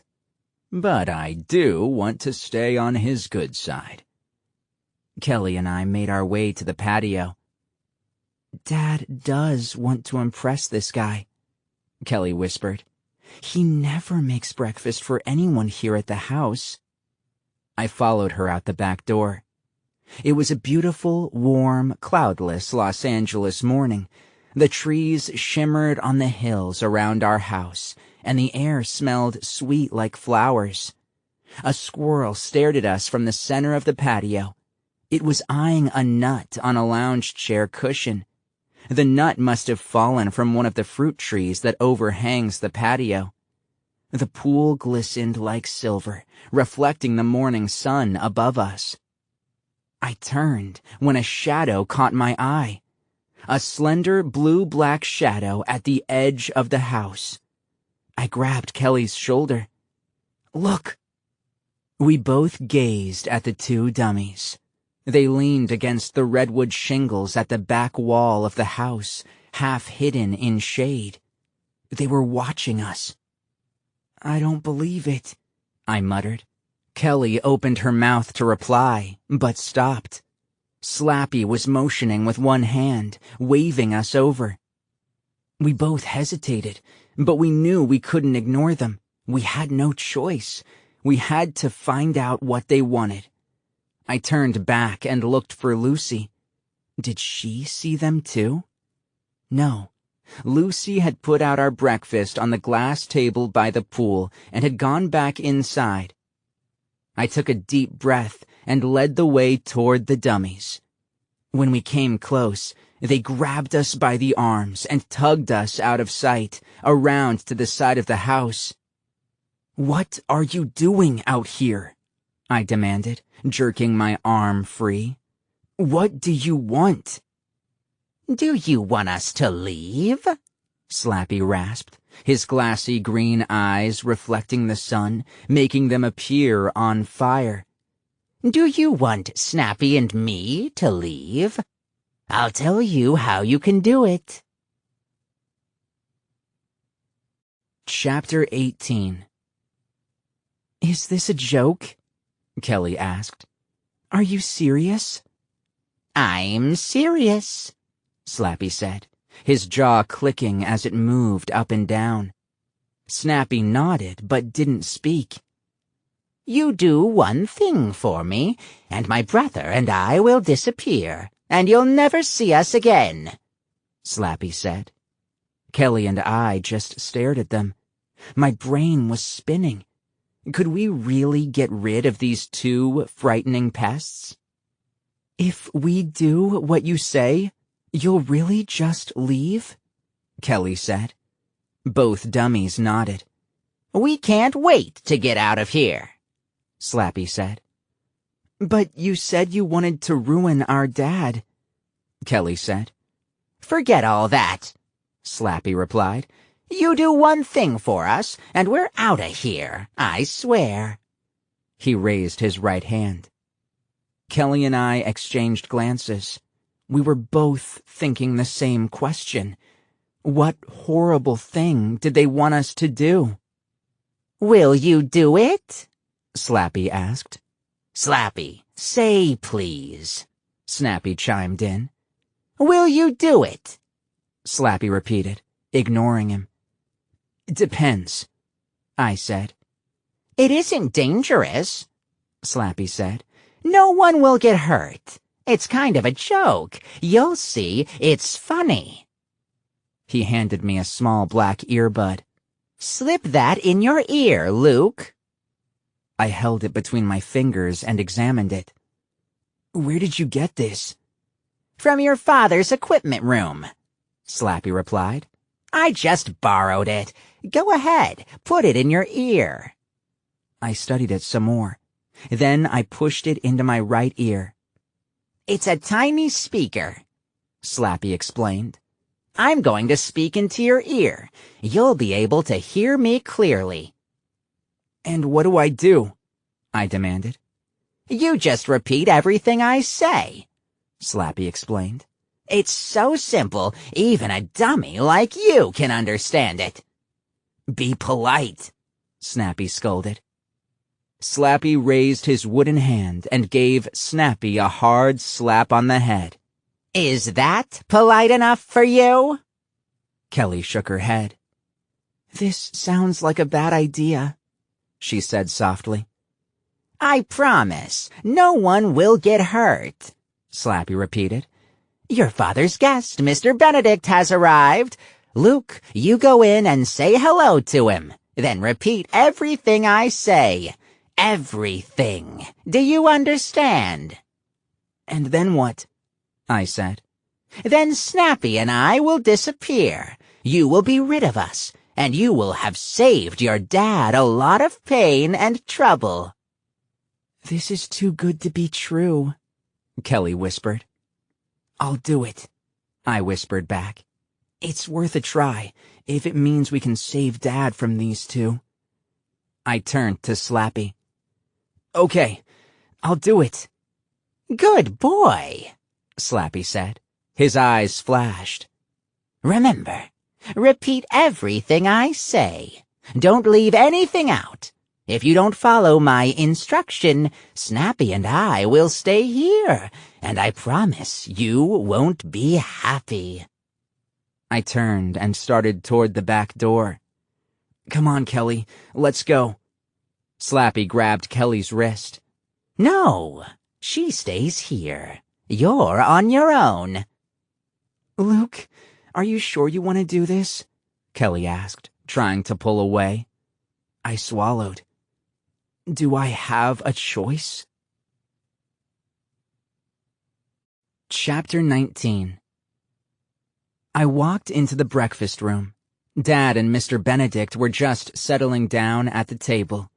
Dad was pouring orange juice from a silver pitcher. Mr. Benedict was wearing a dark gray suit jacket over jeans. He had a pale t-shirt under the jacket. He was bald, and his head was sort of light bulb shaped. He was very tanned, which made his blue eyes appear to glow. He had a silver ring in one ear and gray stubble on his cheeks. He took a sip of orange juice, then smiled as I walked in.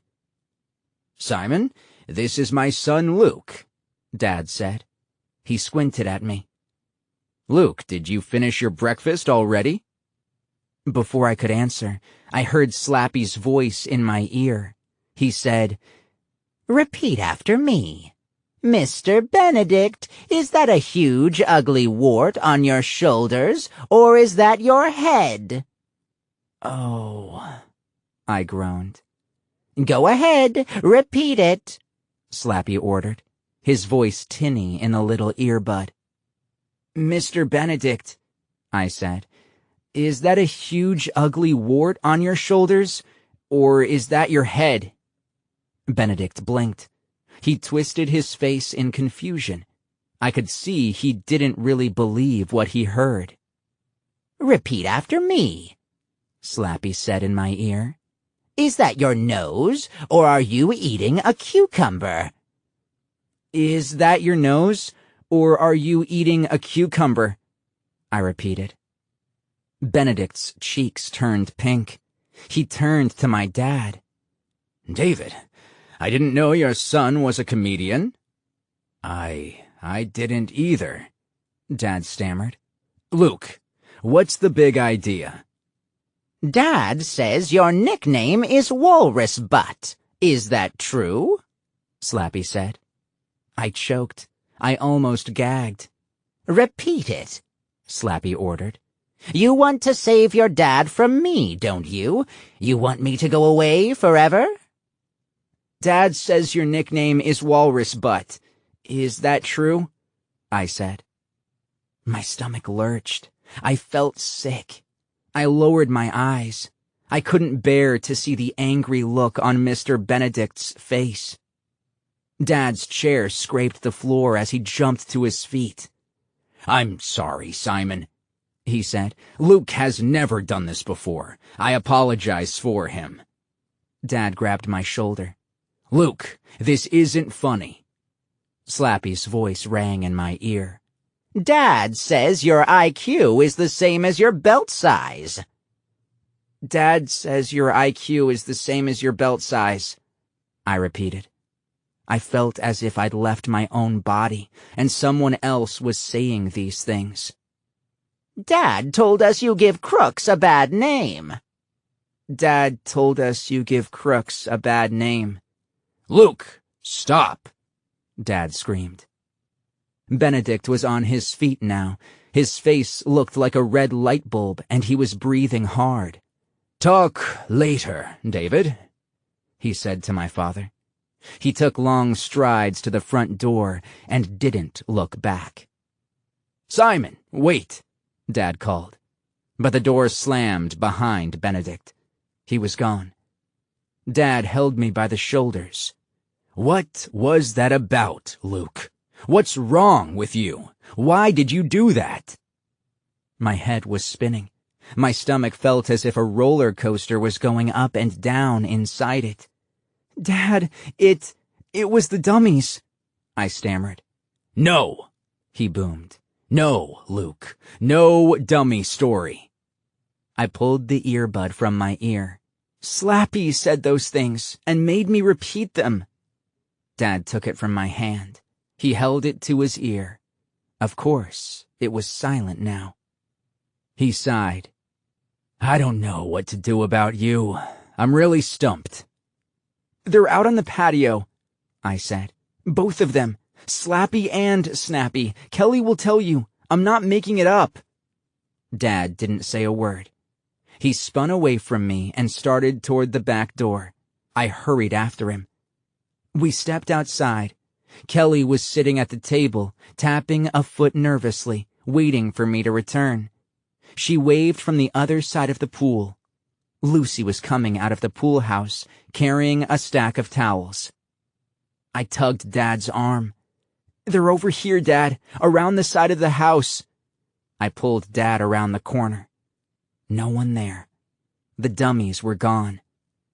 Dad shook his head. I suddenly realized he was more sad than angry. He must have thought I was going wacko. I ran back to the patio. "Kelly, where did the dummies go?" I shouted. She shrugged. "I don't know. They told me to stay here." "Why are you and your sister playing this dumb game?" Dad asked. "What do you hope to gain?" "I have no choice, Luke. I have to ground you." I bit my bottom lip. "It's not a game, Dad. Kelly and I are trying to save you." "Ha! That's a good one," Dad said. "Save me by insulting the producer of my movie, by making up crazy stories. You're frightening me, Luke. I'm being very honest with you. You and your sister are frightening me." "But, Dad—" "Not another word," he said. "Follow me, now." He started back into the house. "Dad, where are we going?" "Just follow me." We walked past the breakfast room. The food for his breakfast meeting with Simon Benedict sat uneaten on the table. Dad sighed as we passed it and turned into the back hall.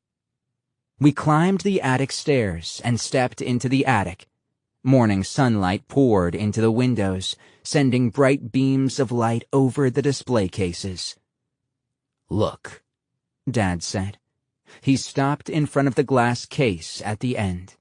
The two dummies were inside, sprawled lifelessly on their backs. Their legs were folded beneath them. Their arms hung limply at their sides. Their big eyes gazed blankly up at the low attic ceiling. "Big surprise," Dad said. "They haven't moved from this case, Luke." "Dad, listen." "No, I don't have time to listen. Help me carry these dummies downstairs. I have a special van coming to take them to the studio. This morning is the first day of filming, and I'm very sorry you and Kelly and Jamal won't be joining us." Dad unlocked the case, and we lifted the dummies out. I slung Slappy over my shoulder and followed Dad to the stairs. I walked slowly. I let Dad get ahead. I stopped at the top of the stairs and waited till Dad was all the way down. Then I lifted Slappy's head and whispered, "You promised. You promised if I did what you said, you and your brother would disappear. You promised." The dummy's eyes blinked open. The ugly grin appeared to grow wider. "Ha ha ha ha ha ha ha!" He laughed. "I'm a dirty liar." Slappy here, everyone! I told you the best way to spell Luke's name. Why did he believe me in the first place? Only a dummy would believe a dummy. It turns out that Luke is the one with sawdust for brains. Actually, I'm an honest dude. I always tell the truth, unless I can think of a good lie. I loved it when he called Simon Benedict Walrus Butt. Hope I didn't offend any walruses in the audience. If I did, tusk. Let's get back to Luke's story. Guess what? It gets even scarier. Big surprise? Chapter 20. Later that afternoon, Kelly, Jamal, and I were in the garage working on our drone project. The propellers were harder to connect than anyone thought. Jamal thought we had the wrong bolts. "But they're the bolts that came with the kit," I argued. He scrunched up his face. "That doesn't mean they're the right bolts." Kelly sighed. "Dad has probably started filming now. I can't believe we're not there." "I can't believe it either," Jamal said, shaking his head. "My one chance to be in a movie."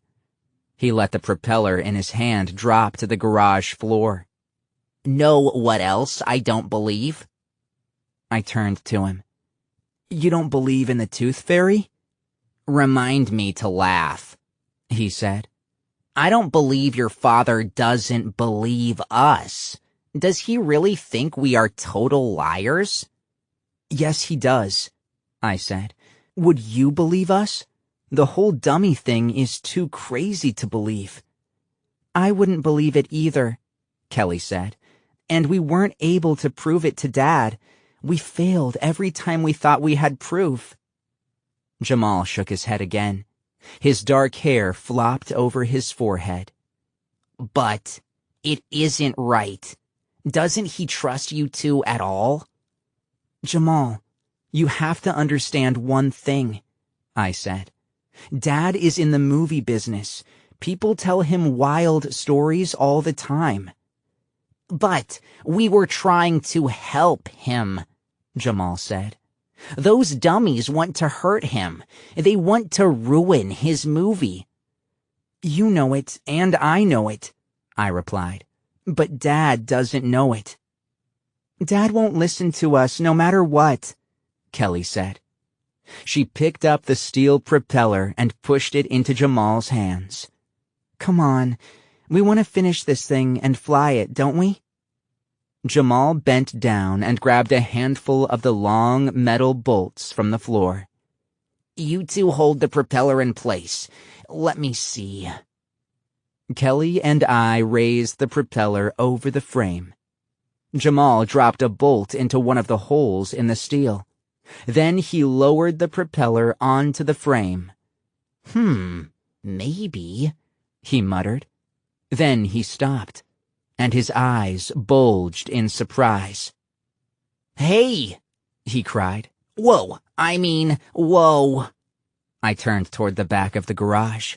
I tried to follow his gaze. I don't see anything," I stammered. "That's the point," Jamal said, still wide-eyed. "I don't see anything either." "What do you mean?" Kelly demanded. The propane tank, Jamal said. Where is it? It's gone. Oh. A moan escaped my throat. I stared at the spot near the wall where the big tank had stood. Then my eyes quickly swept the whole garage. Yes, gone, I murmured. Kelly grabbed my arm. You don't think... The dummies, I said. Is it possible? The dummies were being taken to the studio in a large van. Do you think they took the propane tank along with them? A shudder ran down my whole body. They're going to blow up your dad's studio, Jamal said. Don't you see? People could get killed. We have to do something. Chapter 21. I grabbed my phone. I'll text Dad. I'll warn him. Kelly frowned at me. Like he'll believe you? I'll call him and explain, I said. He'll probably laugh, Jamal said. Or he'll get even angrier at us, Kelly added. Dad doesn't believe the dummies are alive, Luke, so he won't believe anything we say about them taking the propane tank. He'll think we put it in the van. He's got to believe, Jamal said.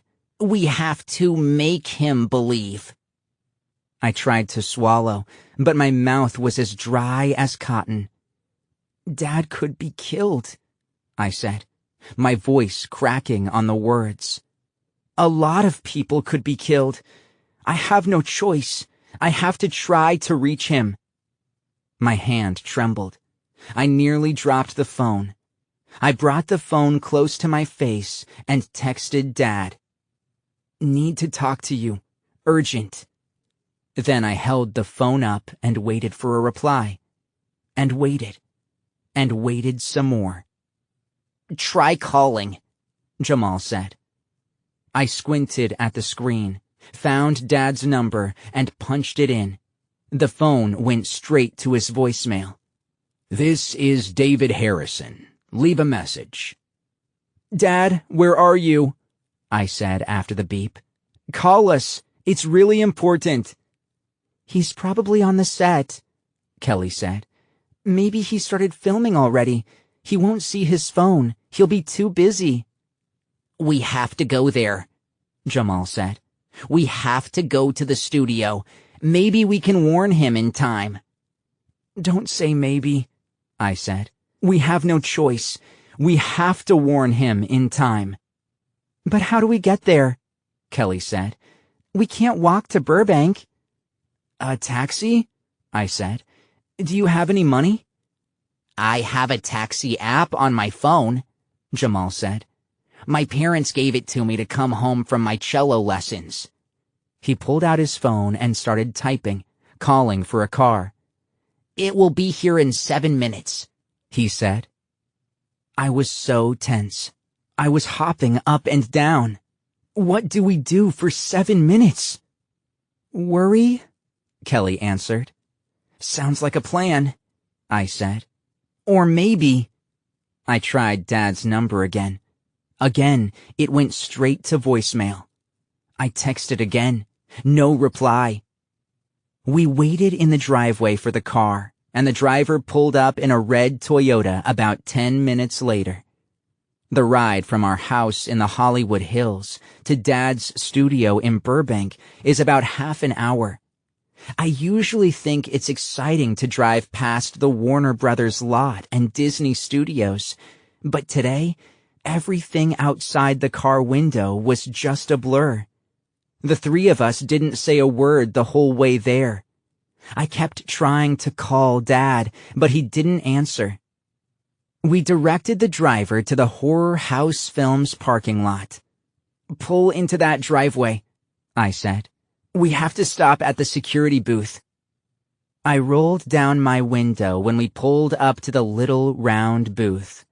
A guard in a dark blue uniform and cap leaned out. He had long gray hair falling from the cap. He wore thick eyeglasses that glinted in the sun. He must have been new. I'd never seen him before. We need to see David Harrison, I said. He pulled out a long clipboard. Name? Luke Harrison. I'm his son, and that's my sister Kelly and our friend Jamal. He studied the clipboard. My heart was pounding. We're kind of in a hurry, I said. He raised his eyes to me.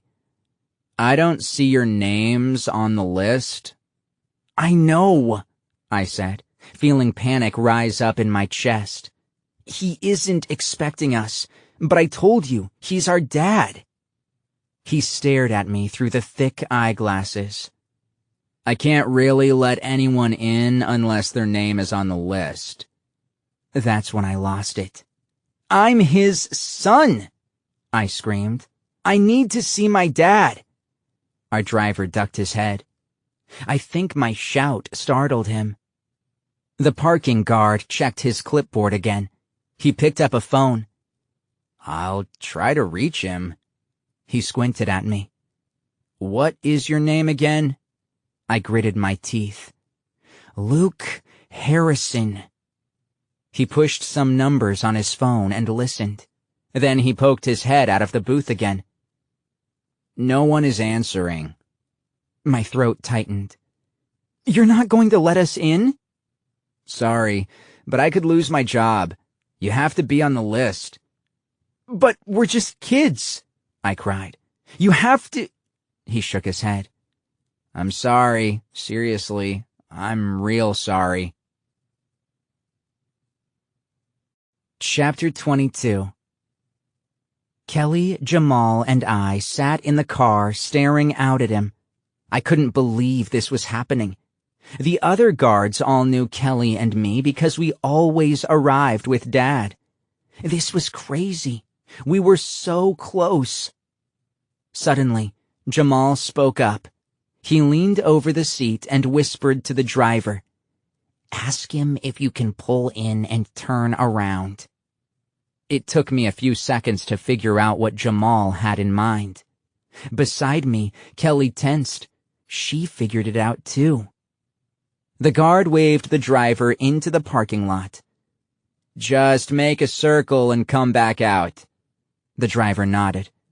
He pulled the car inside and made a wide circle, stopping at the side door to the offices. "Hurry, before he sees you," he said. Kelly, Jamal, and I jumped out. We watched him pull away, then we slipped through the door into the building. Jamal rolled his eyes. That was easy. I peered down the long hallway. No one in sight. The building was very modern looking. Bright blue and yellow walls. Tall bronze sculptures. Glass office doors. Lots of sunlight streamed in from high windows. "This way," I said. I was pretty sure I could find Dad's office. We had to find Ms. Devine, Dad's secretary. She'd know where Dad was filming. We started to trot, our shoes thudding the hard floor. We passed large framed posters of the movies Dad had made here. The 800-pound gorilla. Octoman versus the Squid Sisters. It came from beneath my bed. "These are awesome," Jamal said, stopping to admire the big poster for Jaws of the Jellyfish. "I never saw that one." I gave him a gentle shove. "Keep going. We have to find Dad, remember? A little problem about a propane tank?" We stopped short when two young men in jeans and polo shirts crossed the hall ahead of us. They were both talking at once, waving papers in their hands, and didn't see us.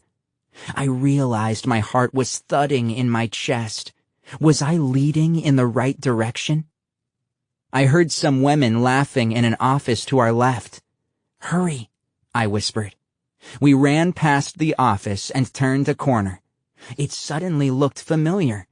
In front of us, there stood an enormous 8-foot-tall gold Oscar award with a hairy gorilla arm coming out of the top. That's what greeted visitors to the studio. I knew Dad's office was on the other side of the statue. I could see the double glass doors at the end of the hall.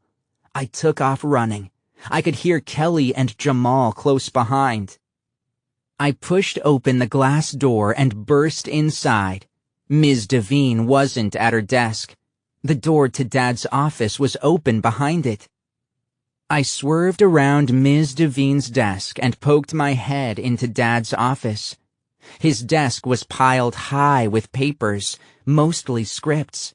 A younger Kelly and I grinned at ourselves from a framed photo on the wall. "We have to get to the set before the dummies do their dirty work," I said. "But how do we find it?" Jamal asked. "Wait, I think I know," I said. "I think it's in that huge building that looks like an airplane hangar, behind these offices." So we took off again, with me leading the way. I have to admit that I don't spend a lot of time running. I'm not on any sports teams, and I don't jog or run for fun. So all this running was making me gasp for breath.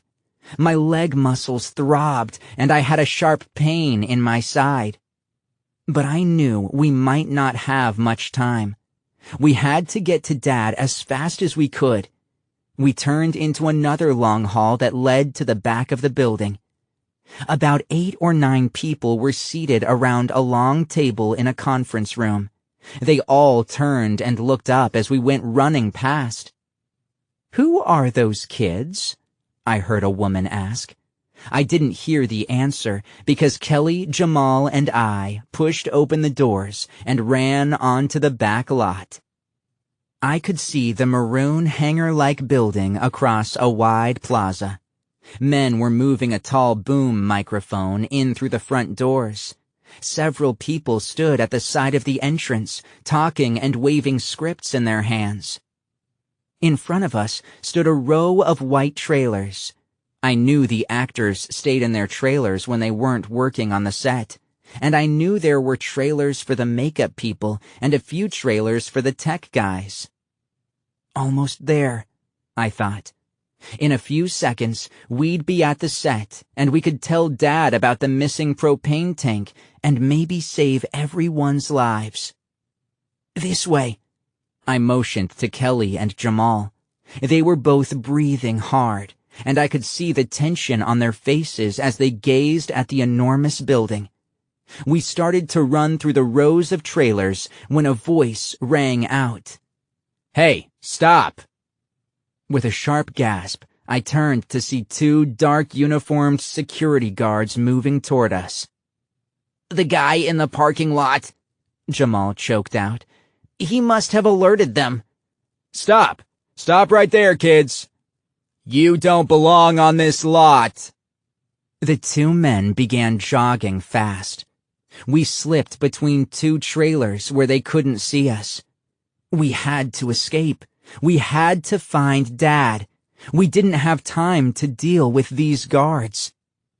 My brain was spinning. I didn't think. There was no time to think. I ran up the short ladder, pulled open the door to one of the trailers, and the 3 of us stumbled inside. Chapter 23. Jamal slammed the door shut behind him. Dark inside. The trailer's one window was covered by a shade. Was anyone in here? I couldn't hear anything over my wheezing breaths. My heart felt as if it had jumped into my mouth, and I could barely breathe. The 3 of us stood frozen in the darkness, listening to the shouts of the guards outside the trailer. They ran past us. I could hear the heavy thuds of their shoes on the pavement. Their shouts grew fainter. We didn't move till we were sure they were gone. Then I fumbled on the wall, found a light switch, and clicked on a ceiling light. No one else in here. The trailer had 2 canvas director chairs, a low table with a 6-pack of water bottles, a mini refrigerator against the wall, a red metal lunchbox on the floor beside a stack of books, a plate of cookies, and a bowl of fruit. "Oh no."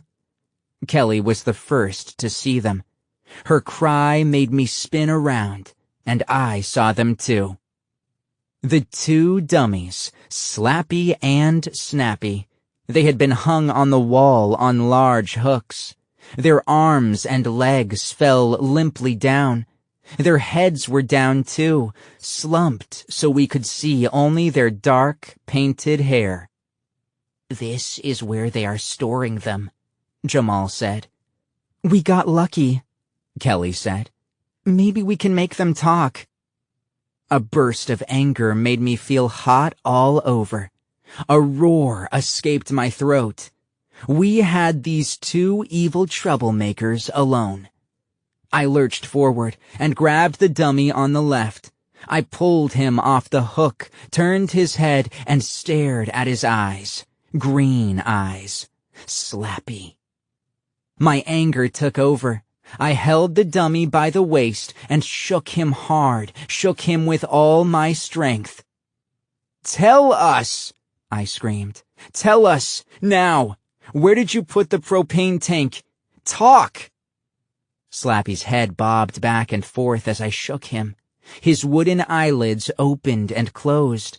His feet dangled crazily, doing a wild dance in the air as I jerked him one way, then the other.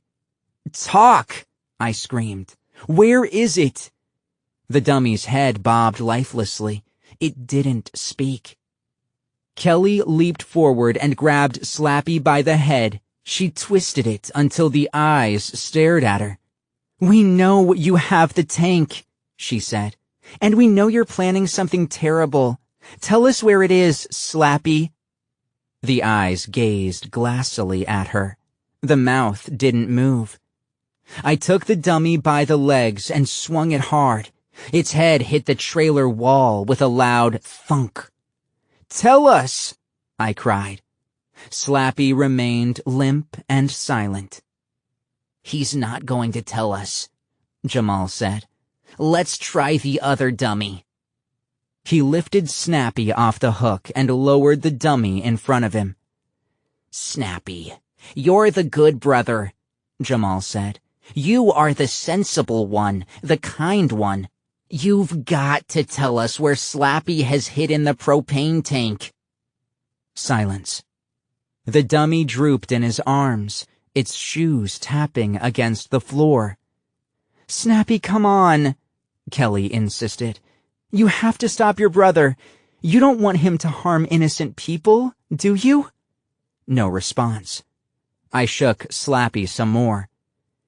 "Are you going to speak up?" "I know you two don't want my dad to split you up," Kelly told Snappy. "But you don't want to let Slappy blow up the whole studio, do you?" We were getting nowhere. The two dummies were acting like lifeless puppets. We knew the truth. We knew they could speak, and we knew they had brought the propane tank and hidden it somewhere. I was so angry and frightened and frustrated, I began to twist Slappy's arm. "How does that feel? Can you feel that? Does it hurt?" Kelly grabbed my hand. "Stop, Luke. It isn't working. We have to find Dad." A loud clank from the trailer door as it opened made all three of us jump. Slappy fell from my hands and crumpled in a heap at my feet. A bright beam of sunlight slanted into the trailer as the door started to open. "The guards! We're caught!" I whispered. Chapter 24. The young man who climbed into the trailer didn't look like a security guard. He had curly black hair falling from beneath a Dodgers baseball cap and a black beard. He wore silvery sunglasses, baggy denim jeans, and a red and black flannel lumberjack shirt open over a black t-shirt. His mouth dropped open when he saw the three of us. He pulled off his sunglasses and squinted at us. "Who are you? What are you doing in here?" he demanded. He had a soft, whispery voice. "My dad owns the studio," I said. "Have you seen him?" He rubbed his beard. "No, I just got here. But you didn't answer my question. It's a long story, I said. These dummies? Who are you? Kelly interrupted. Is this your trailer? Kind of, he answered. My name is Derek. I'm the puppeteer. I'm going to be operating these two guys. They don't need a puppeteer, Jamal chimed in. They walk and talk on their own. Ha, Derek said. Funny. No, we're serious, Kelly said, still holding on to Snappy. We're not joking. I think I saw some horror movies like that, Derek said. Did you ever see the Chucky movies? Or are you too young? He bent to pick Slappy up from the floor. You shouldn't be playing with these things. I was told they are very valuable. I grabbed Derek's arm. Listen to me, I said. We are trying to tell you the truth. These dummies are alive, and they are totally dangerous. He grinned at me. Thanks for the warning, dude. I'll try to be careful. Then he burst out laughing. I let out a frustrated sigh. Derek, did you see a propane tank anywhere? He rubbed his beard. No, I told you. I just got here. I came straight from the parking lot. He raised Slappy in front of him. Listen, kids, it's been fun, but you've got to go. I have a 2 o'clock call. Got to rehearse these guys. We were already heading to the trailer door. No way we could convince Derek that we were telling the truth about Slappy and Snappy. No way we could get him to believe how much trouble we were all in. Jamal pushed open the door and jumped down the stairs. Kelly followed.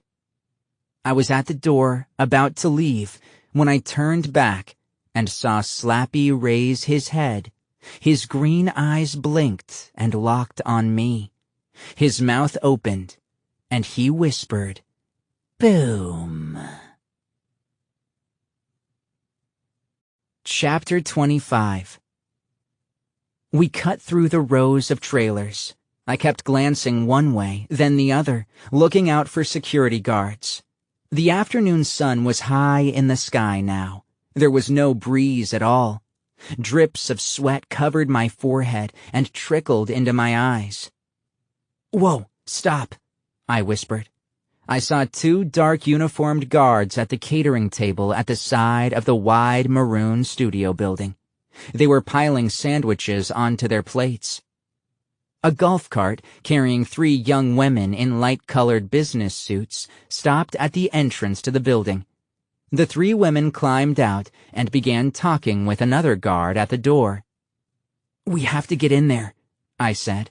Look, that red light is on. It means they are shooting a scene. Dad must be in there, Kelly said. Think the guard will let us past the door? Maybe he will if you tell him who you are, Jamal said. And if we tell him it's an emergency, I added. Boom!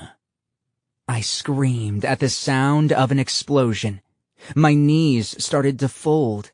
I grabbed the side of a trailer to hold myself up. It took a few seconds to realize it wasn't an explosion. Someone had dropped a giant metal wheel of cable off a truck, and it had hit the ground with a deafening bang. My heart still pounding, I motioned Kelly and Jamal forward. The 2 security dudes had walked away with their sandwiches. Only a few people hung around outside the entrance to the studio. Act like we belong here, Jamal said. Act like we know where we're going. Maybe we'll get in. Don't say maybe, Kelly said. We've wasted a lot of time already. We don't know how much time we have. We have to get in there. We made our way past the long food table, and we were just a few steps from the studio door when a tall, blonde woman in a dark skirt and bright blue top stepped quickly to block our path. Hey, what are you kids doing here? Did David invite you to be extras in the crowd scene today? Hi, Ms. Devine, I said. I recognized Dad's secretary instantly. I could have answered yes to her question, but I didn't want to lie to her. I liked her a lot. We have to see Dad right away, I stammered. Ms. Devine pointed to the red light. You can't go in. They're shooting a scene in there now. But it's a matter of life or death, Kelly cried. Ms. Devine shook her head. Her short blonde hair gleamed in the bright sunlight. It will be your death if you interrupt your dad's scene. You don't understand, I said. There's danger. I mean, we're all in danger. Ms. Devine raised her phone to her face. Sorry, kids. I have to take this. She pressed the phone to her ear, turned, and walked off toward the side of the building. Let's go, I cried. The guard had disappeared. The red light was still on, but we had no choice. This was our big chance. I took a deep breath and tugged open the tall door. A deafening explosion of noise made me cry out. A clanging bell. It sounded like the fire alarm at school. We'd set off an alarm. I heard Kelly and Jamal gasp. They both slipped in behind me. I squinted into the bright lights and screamed over the wail of the shrill, clanging alarm. Dad! Dad! Where are you? Dad? He wasn't there. Chapter 26. I shielded my eyes with one hand. The lights were blindingly bright. Dad? My eyes focused on the people standing around a coffee shop set. I saw 4 actors, 2 teenage boys and 2 girls, seated in a booth. All 4 of them jumped to their feet, covering their ears from the blare of the alarm. A woman dropped her clipboard and spun around to stare at us. Crew members backed away from the camera and sound equipment. People shook their heads and shouted to one another. Jamal, Kelly, and I huddled together just inside the door. I knew we had caused all the commotion. I knew we had just interrupted a scene. But what we had to tell Dad was a lot more important. If only he were here. And then I saw him. He stepped out from behind a round spotlight and came stomping toward us. He swung his fists at his sides as he strode across the set. He squinted at us. His expression seemed more confused than angry. Someone cut the alarm off, and the huge hangar grew silent for a few seconds. Then it seemed as if everyone began to talk at once. Dad, I started as he roared up to us. But he didn't give me a chance to talk. What are you doing here? You ruined the first good take of the day. I told you not to come. I'm not using you in the movie, remember? We had to come, I shouted, my voice more shrill than I'd intended. My words echoed off the high walls.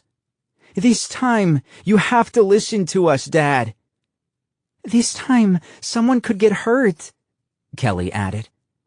Dad slapped the sides of his head. Don't tell me you've got another crazy dummy story. Please don't tell me you're going to talk about those dummies. Jamal cleared his throat. You should give them a chance, Mr. Harrison. Dad shook his head. I swear I'll kill someone if you tell me you ruined my scene because of those dummies. I grabbed Dad's arm. Just listen to us. We're not crazy, and we're not stupid. This isn't a joke or a story. This is real, Kelly said. You've got to believe us. Dad pulled his arm free of my grip. Okay, go ahead. I'm giving you 30 seconds before we have a conversation about how much trouble you're in. You're the one who's in trouble, I said. The dummies are alive, Dad, no matter what you say, and they took the big propane tank from the garage. They want to ruin your movie, Mr. Harrison, Jamal said. "They're going to blow up this building. People will get hurt, maybe even killed." "You've got to believe us," Kelly pleaded. Dad crossed his arms over his chest. He had a scowl on his face. His eyes moved from Kelly to Jamal to me. "Let's say the dummies really are alive," he said. "Why on earth would they want to blow up my studio? Can you explain that?" "Yes, we can," I said. "They don't want you to sell them to different owners and split them up." Dad scratched his beard. "Very good story idea for a horror movie," he said. "But do you believe us now?" I demanded.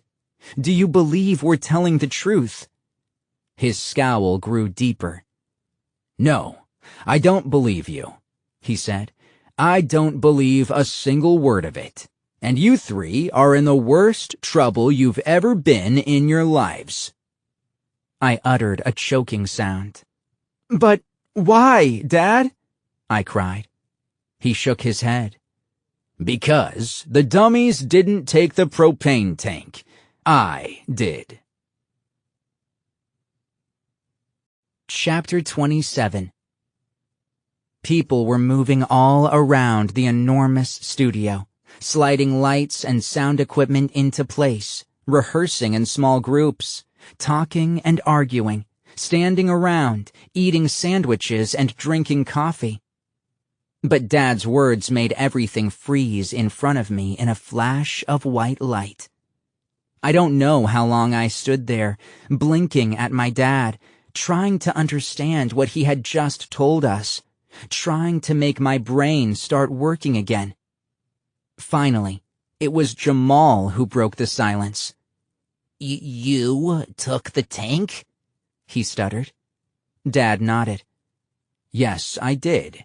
I was afraid the tank was too close to the house, so I moved it in back of the garage."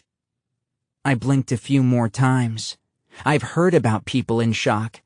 I guess this was what it felt like. Dad narrowed his eyes at me. "No dummies coming to life, Luke. No dummies plotting against me, planning to blow up my studio. Do you see why I don't believe your horror story? Do you see why I'm angry that you tried to fool me? That you came here with that wild, insane plot and ruined my scene this afternoon?" I stammered. I glanced at Kelly and Jamal. I could see they were as shocked and confused as I was. "It was me," Dad said. "I moved the tank, so you can see how ridiculous your story is." He scratched his beard. "I really don't understand the three of you, but I'll be home later and I'll be expecting your apology." "What are you going to do now?" I asked in a tiny voice. "Send you home, of course. I have a car outside. It will take you home. And I don't expect you to go anywhere. Wait till I get home and we're going to have a long, long talk. You too, Jamal." I sighed. Okay. We were wrong about the propane tank. Maybe it was a crazy story to begin with. But we were right about the dummies. They were alive, and they were evil, and they were plotting against Dad. We were right, and Dad was wrong. But as we rode home in the black town car Dad had shoved us into, we agreed there was no way we could ever convince him of the truth. "He'll never trust us again," Kelly said, shaking her head. She had tears in her eyes. "No matter what we tell him, he'll think of the dummy story, and he won't believe us." "But what if we prove to your father that the dummies are alive?" Jamal asked. I had my head propped up in my hands. I groaned. "How do we do that? We already tried like 1,000,000 times, remember?" Jamal nodded. "The dummies go limp and lifeless whenever they feel like it," Kelly said. "We can't prove anything to Dad. We're sunk, totally sunk." We rode the rest of the way home in glum silence. It's a terrible feeling to know your dad thinks you are a liar. I guess I don't need to say that. Everyone knows it. But as the car climbed the Hollywood Hills to our house, I had to fight back the tears.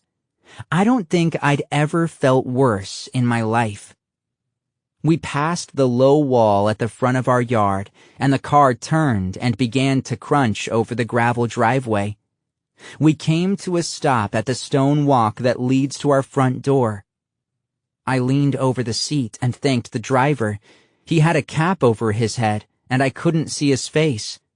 "Have a good one," he called without turning around. The sun still shone brightly as the three of us piled out of the back seat. The flowers swayed and shimmered in the flower beds at both sides of the walk. I sighed again and started to slump toward the house. "Look on the bright side," Jamal said. "At least no one is going to get blown up at your dad's studio." I started to reply, but stopped when I heard a clank from the driveway. Startled, I spun around in time to see the trunk lid on the black town car pop open. "Oh no!" A cry burst from my throat. Slappy and Snappy sat up. The driver had already started to back down the driveway, but the two dummies scrambled out of the trunk. The trunk lid slammed shut as they landed on their feet on the gravel, their legs bobbing until they caught their balance. Then they both staggered toward us as the car disappeared down the hill. "Aren't you going to welcome us home?" Slappy shouted. He tossed back his head and laughed. "Now it's time for a real horror show." Chapter 28. Jamal's mouth hung open. Kelly took a step back and shot her arms out as if getting ready for a fight. "What do you want?" I cried. "Why did you follow us home?" "We don't like you talking about us to your dad," Slappy shouted. "And we just plain don't like you. Ha ha ha ha." Snappy swung an arm up and bumped his wooden hand against his twin's shoulder. "Why are you such a hater, Slappy?" he demanded. "You have to deal with your anger issues." "Here's how I deal with my anger issues," Slappy cried. He leaped forward, arms raised in front of him, and before I could move, he jumped onto my back. "Get off!" I screamed. I tried to twist and toss him away, but the dummy wrapped his arms around me and held on. "Ow!" I cried out in pain as he bashed his wooden head into the back of my neck. I ducked. I dropped to my knees. I spun around hard, but I couldn't throw him off. Kelly screamed. I saw Jamal hunched beside her, frozen in horror. Slappy headbutted me again and slapped my face with a hard wooden fist. "Well, well, Luke," he cried. "Who's the dummy now?" He gave me a hard shove, and I toppled face first to the grass. My head hit the dirt. Pain shot down my body. He drove a fist into the back of my neck. "Stop it, Slappy. You know I don't approve of violence," Snappy shouted. And then, to my surprise, Snappy bent over us and began tugging Slappy with both hands, tugging Slappy off me. I felt Slappy's hands loosen and slide away. The two dummies tumbled into a heap on the lawn. I backed away, dizzy, my head still throbbing. They untangled themselves and scrambled to their feet. Slappy gave his twin a hard shove. "Guess what I'm going to do on the next cold night?" he cried. "Use your head for firewood." Now, Slappy," Snappy scolded. "You know you have a temper problem." "My only problem is you weak piece of kindling," Slappy screamed. Before Snappy could react, Slappy swung his fist and punched him in the head. The punch made a loud clunk. Snappy staggered back, lost his balance, and fell to the grass. He let out a long groan and shook his head, dazed. Kelly, Jamal, and I cried out as Slappy strode up to his twin and kicked him in the head with his heavy wooden shoe. Snappy groaned again. He dodged another kick and scrambled to his feet. He staggered forward and wrapped his arms around Slappy's shoulders and dragged him to the ground. The three of us watched in shock as the dummies wrestled, rolling around, punching, headbutting, groaning, and screaming angrily. "They're going to tear each other apart," Jamal cried, hands pressed against his cheeks. But then Snappy freed himself from Slappy's grip. He pulled himself up, shook his whole body hard, then started to run. Slappy leaped to his feet. His jaw clicked up and down, and then he shouted, "Run, you crybaby! I'll chop you into splinters!" He took off after his twin, shaking a fist in the air. "Where are they going?" Kelly demanded. We watched them run along the side of the house. "Come on," I said. I began to run after them. "Should we call the police or something?" Jamal asked, trotting beside me. I squinted at him. "Huh? Call the police and say what? Two dummies are fighting in our backyard?" "They're going into the garage," Kelly cried, pointing. I lowered my head and ran faster. I was desperate to see how this was going to end up. To my surprise, the dummies reached the garage but didn't go inside. Instead, they ran alongside it, heading around back. "Oh no!" A high wail burst from my throat. "The propane tank! That's where it is!" Behind the garage, Slappy caught up to Snappy and spun him around. He landed a hard punch in Snappy's belly. Snappy grabbed his twin's head in both hands and pulled. The crack of the headbutt echoed off the trees. They fought along the garage wall. Then they stumbled into the yard behind the garage. "The propane tank!" I shouted. "Stay away from the propane tank!" Gasping for breath, I reached the back of the garage, turned, and saw the tall tank tilting slightly away from the garage wall. "Stay away from it!" I screamed, my voice cracking. "Stay away!" But the two dummies were too involved in their battle to hear me. "Oh no!" I heard Kelly's long moan behind me, and I heard Jamal's wheezing breaths. And then, without saying a word to one another, the three of us were diving behind the low hedges at the side of the yard, ducking for cover, hurtling ourselves behind the safety of the hedges because we saw what was about to happen. We saw the battling, punching dummies stagger and stumble toward the tank. Screaming and groaning, they punched and wrestled and tumbled closer, closer. And then all three of us cried out as Slappy picked Snappy up off the ground and heaved him with all his might into the tank. I shut my eyes tight. I held my breath. Would the tank explode? Chapter 29. Yes, it did. I heard a bump as the heavy tank hit the ground. Then I heard a crackling sound, like the crack of distant thunder. And then the thunder wasn't distant. It was right overhead. Then it was all around, a deafening boom that hurt my ears, shook the ground, and made the hedges in front of us tremble. I opened my eyes in time to see a wall of flame shoot up like a tall wave over the back of the garage. I felt a powerful burst of heat against my face. Like a strong, hot wind, it pushed me back and flattened me on the ground. It swept over me with a roar, drowning out my shrieks of horror.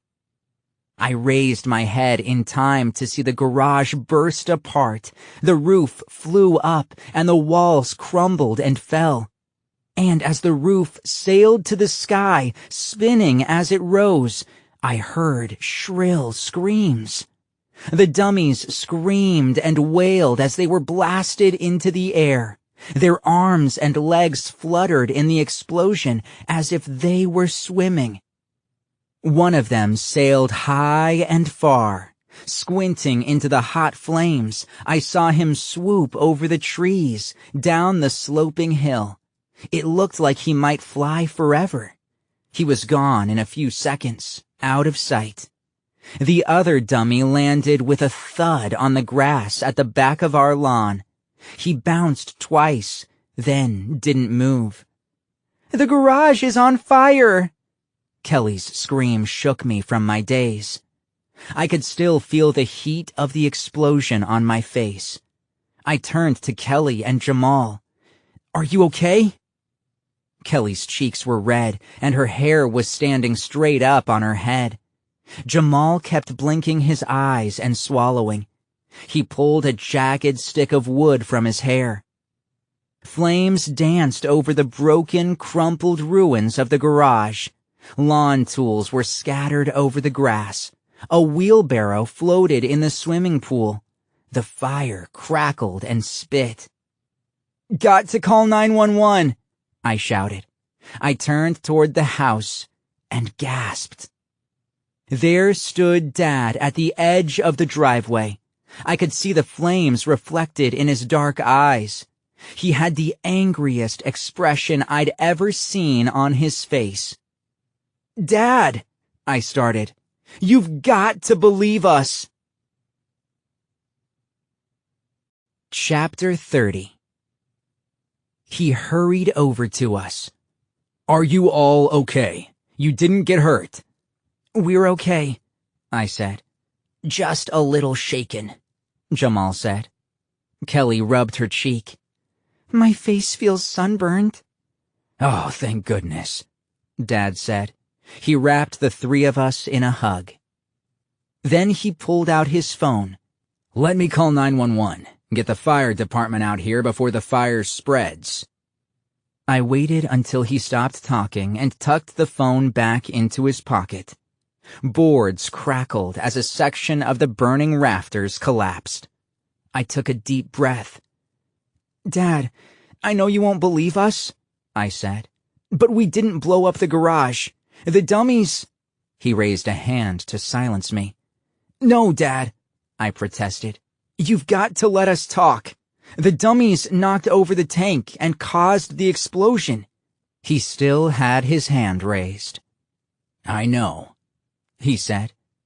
All three of us cried out. "What did you say?" Kelly demanded. "I know the dummies did it," Dad said. We stared at him. I let out a long sigh of relief. "I decided to follow you home," Dad explained. "I was worried about you because of all that crazy dummy talk. I thought you three were living in some kind of fantasy world. When I got here, I saw the dummies fighting." I gasped. "You saw them?" Dad nodded. "So," he rubbed his beard. "So, I realized I'd been wrong.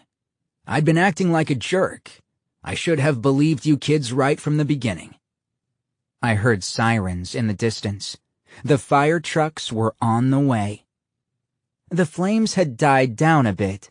Clouds of black smoke rose from the smoldering boards. "I saw the dummies wrestling and trying to kill each other," Dad continued, speaking softly. "I was too much in shock to try and stop them, and I never dreamed their fight would end up blowing our garage to pieces." "We tried to tell you," Jamal insisted. Dad nodded. "I know. I owe you kids a million apologies. I really do." His expression brightened. But don't worry. I'm going to take care of these two evil dummies right now. One of them was blown away in the explosion, I said. Dad nodded again. I know. I saw him go. Good riddance. And now I'm going to get rid of this one, too. He reached down and lifted the dummy off the grass. Dad, what are you going to do?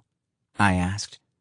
Toss him in the fire, Dad said, taking a few steps toward the crackling flames at the back wall. But you said the dummies are valuable, Kelly said. Dad raised the dummy in front of him. I don't care. They're not as valuable as believing in my kids. Say goodbye to this evil thing. He raised the dummy above his head and started to heave it into the flames. No, Dad, I cried, grabbing his arm. Wait! Chapter 31. Dad hesitated with the dummy raised in the air. Luke, what's your problem? One of the dummies is good, I explained. The one named Snappy is the good one. He's always trying to get his brother Slappy to be nice. Luke is right, Kelly chimed in. If this dummy is Snappy, Dad, you don't have to destroy him. It's Slappy who is the evil one. Dad lowered the dummy in front of him. Are you sure? Yes, Dad, I'm sure, really. You can believe us. Dad turned the dummy around in his hands and studied it. Well, how can you tell?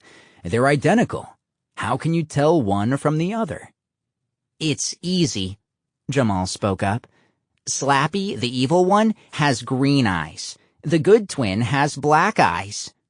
All three of us turned to study the dummy's eyes. Black. This is Snappy, I told my dad. You don't have to burn him. He's okay. He's the good one. Dad squinted at the dummy. Well... Fire trucks roared to a stop at the bottom of our driveway. The sirens all wailed their shrill warning, making birds fly up from all the trees. Black uniformed firefighters in boots and long rubber slickers came leaping off the trucks. Dad shoved Snappy into my arms and hurried to meet them. This way, guys, he shouted, waving wildly. This way. I gazed at Snappy. The collar of his white shirt was burned brown from the fire, and one jacket sleeve had a ragged black burn at the cuff. Otherwise, he seemed untouched by the flames. I carried him up to Dad's horror museum in the attic and sat him down on the top of the glass display case. The three of us stood watching him. Snappy, I said, are you still alive? Can you hear us? His jaw clicked noisily up and down. His black eyes blinked. Thanks for rescuing me, he said. Now I don't have to pretend to be nice anymore. I swallowed. Pretend? He nodded. Slappy thought it was fun for me to fool you, but do you have any idea how hard it was for me to be the good one? But he's gone now, and I'm here, and it's no more Mr. Nice Guy. Line up, slaves. Stand at attention when your new master speaks to you. But, Snappy, I stammered. Let's start our new movie, he cried. What shall we call it? How about Snappy Rules?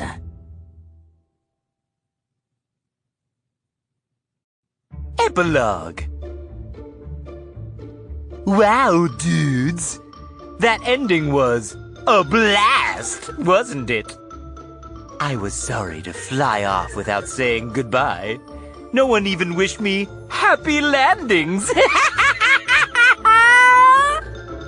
At least those kids got their drone to fly. Too bad the rest of the garage had to fly with it. Well, don't worry about me, slaves. I don't go to pieces when these little accidents happen. I'll get myself together real soon. Don't think you can escape, Slappy. I'll be back before you know it with another Goosebumps story. Remember, this is SlappyWorld. You only scream in it.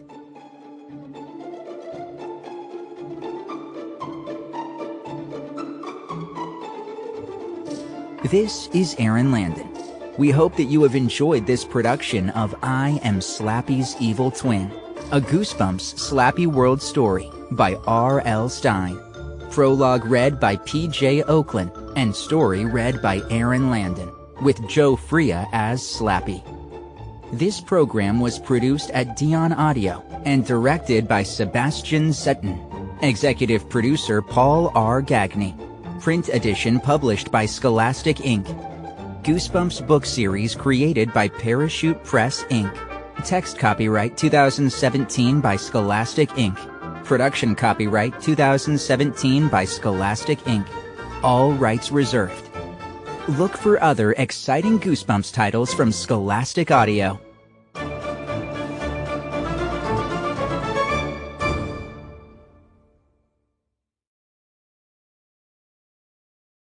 Audible hopes you have enjoyed this program.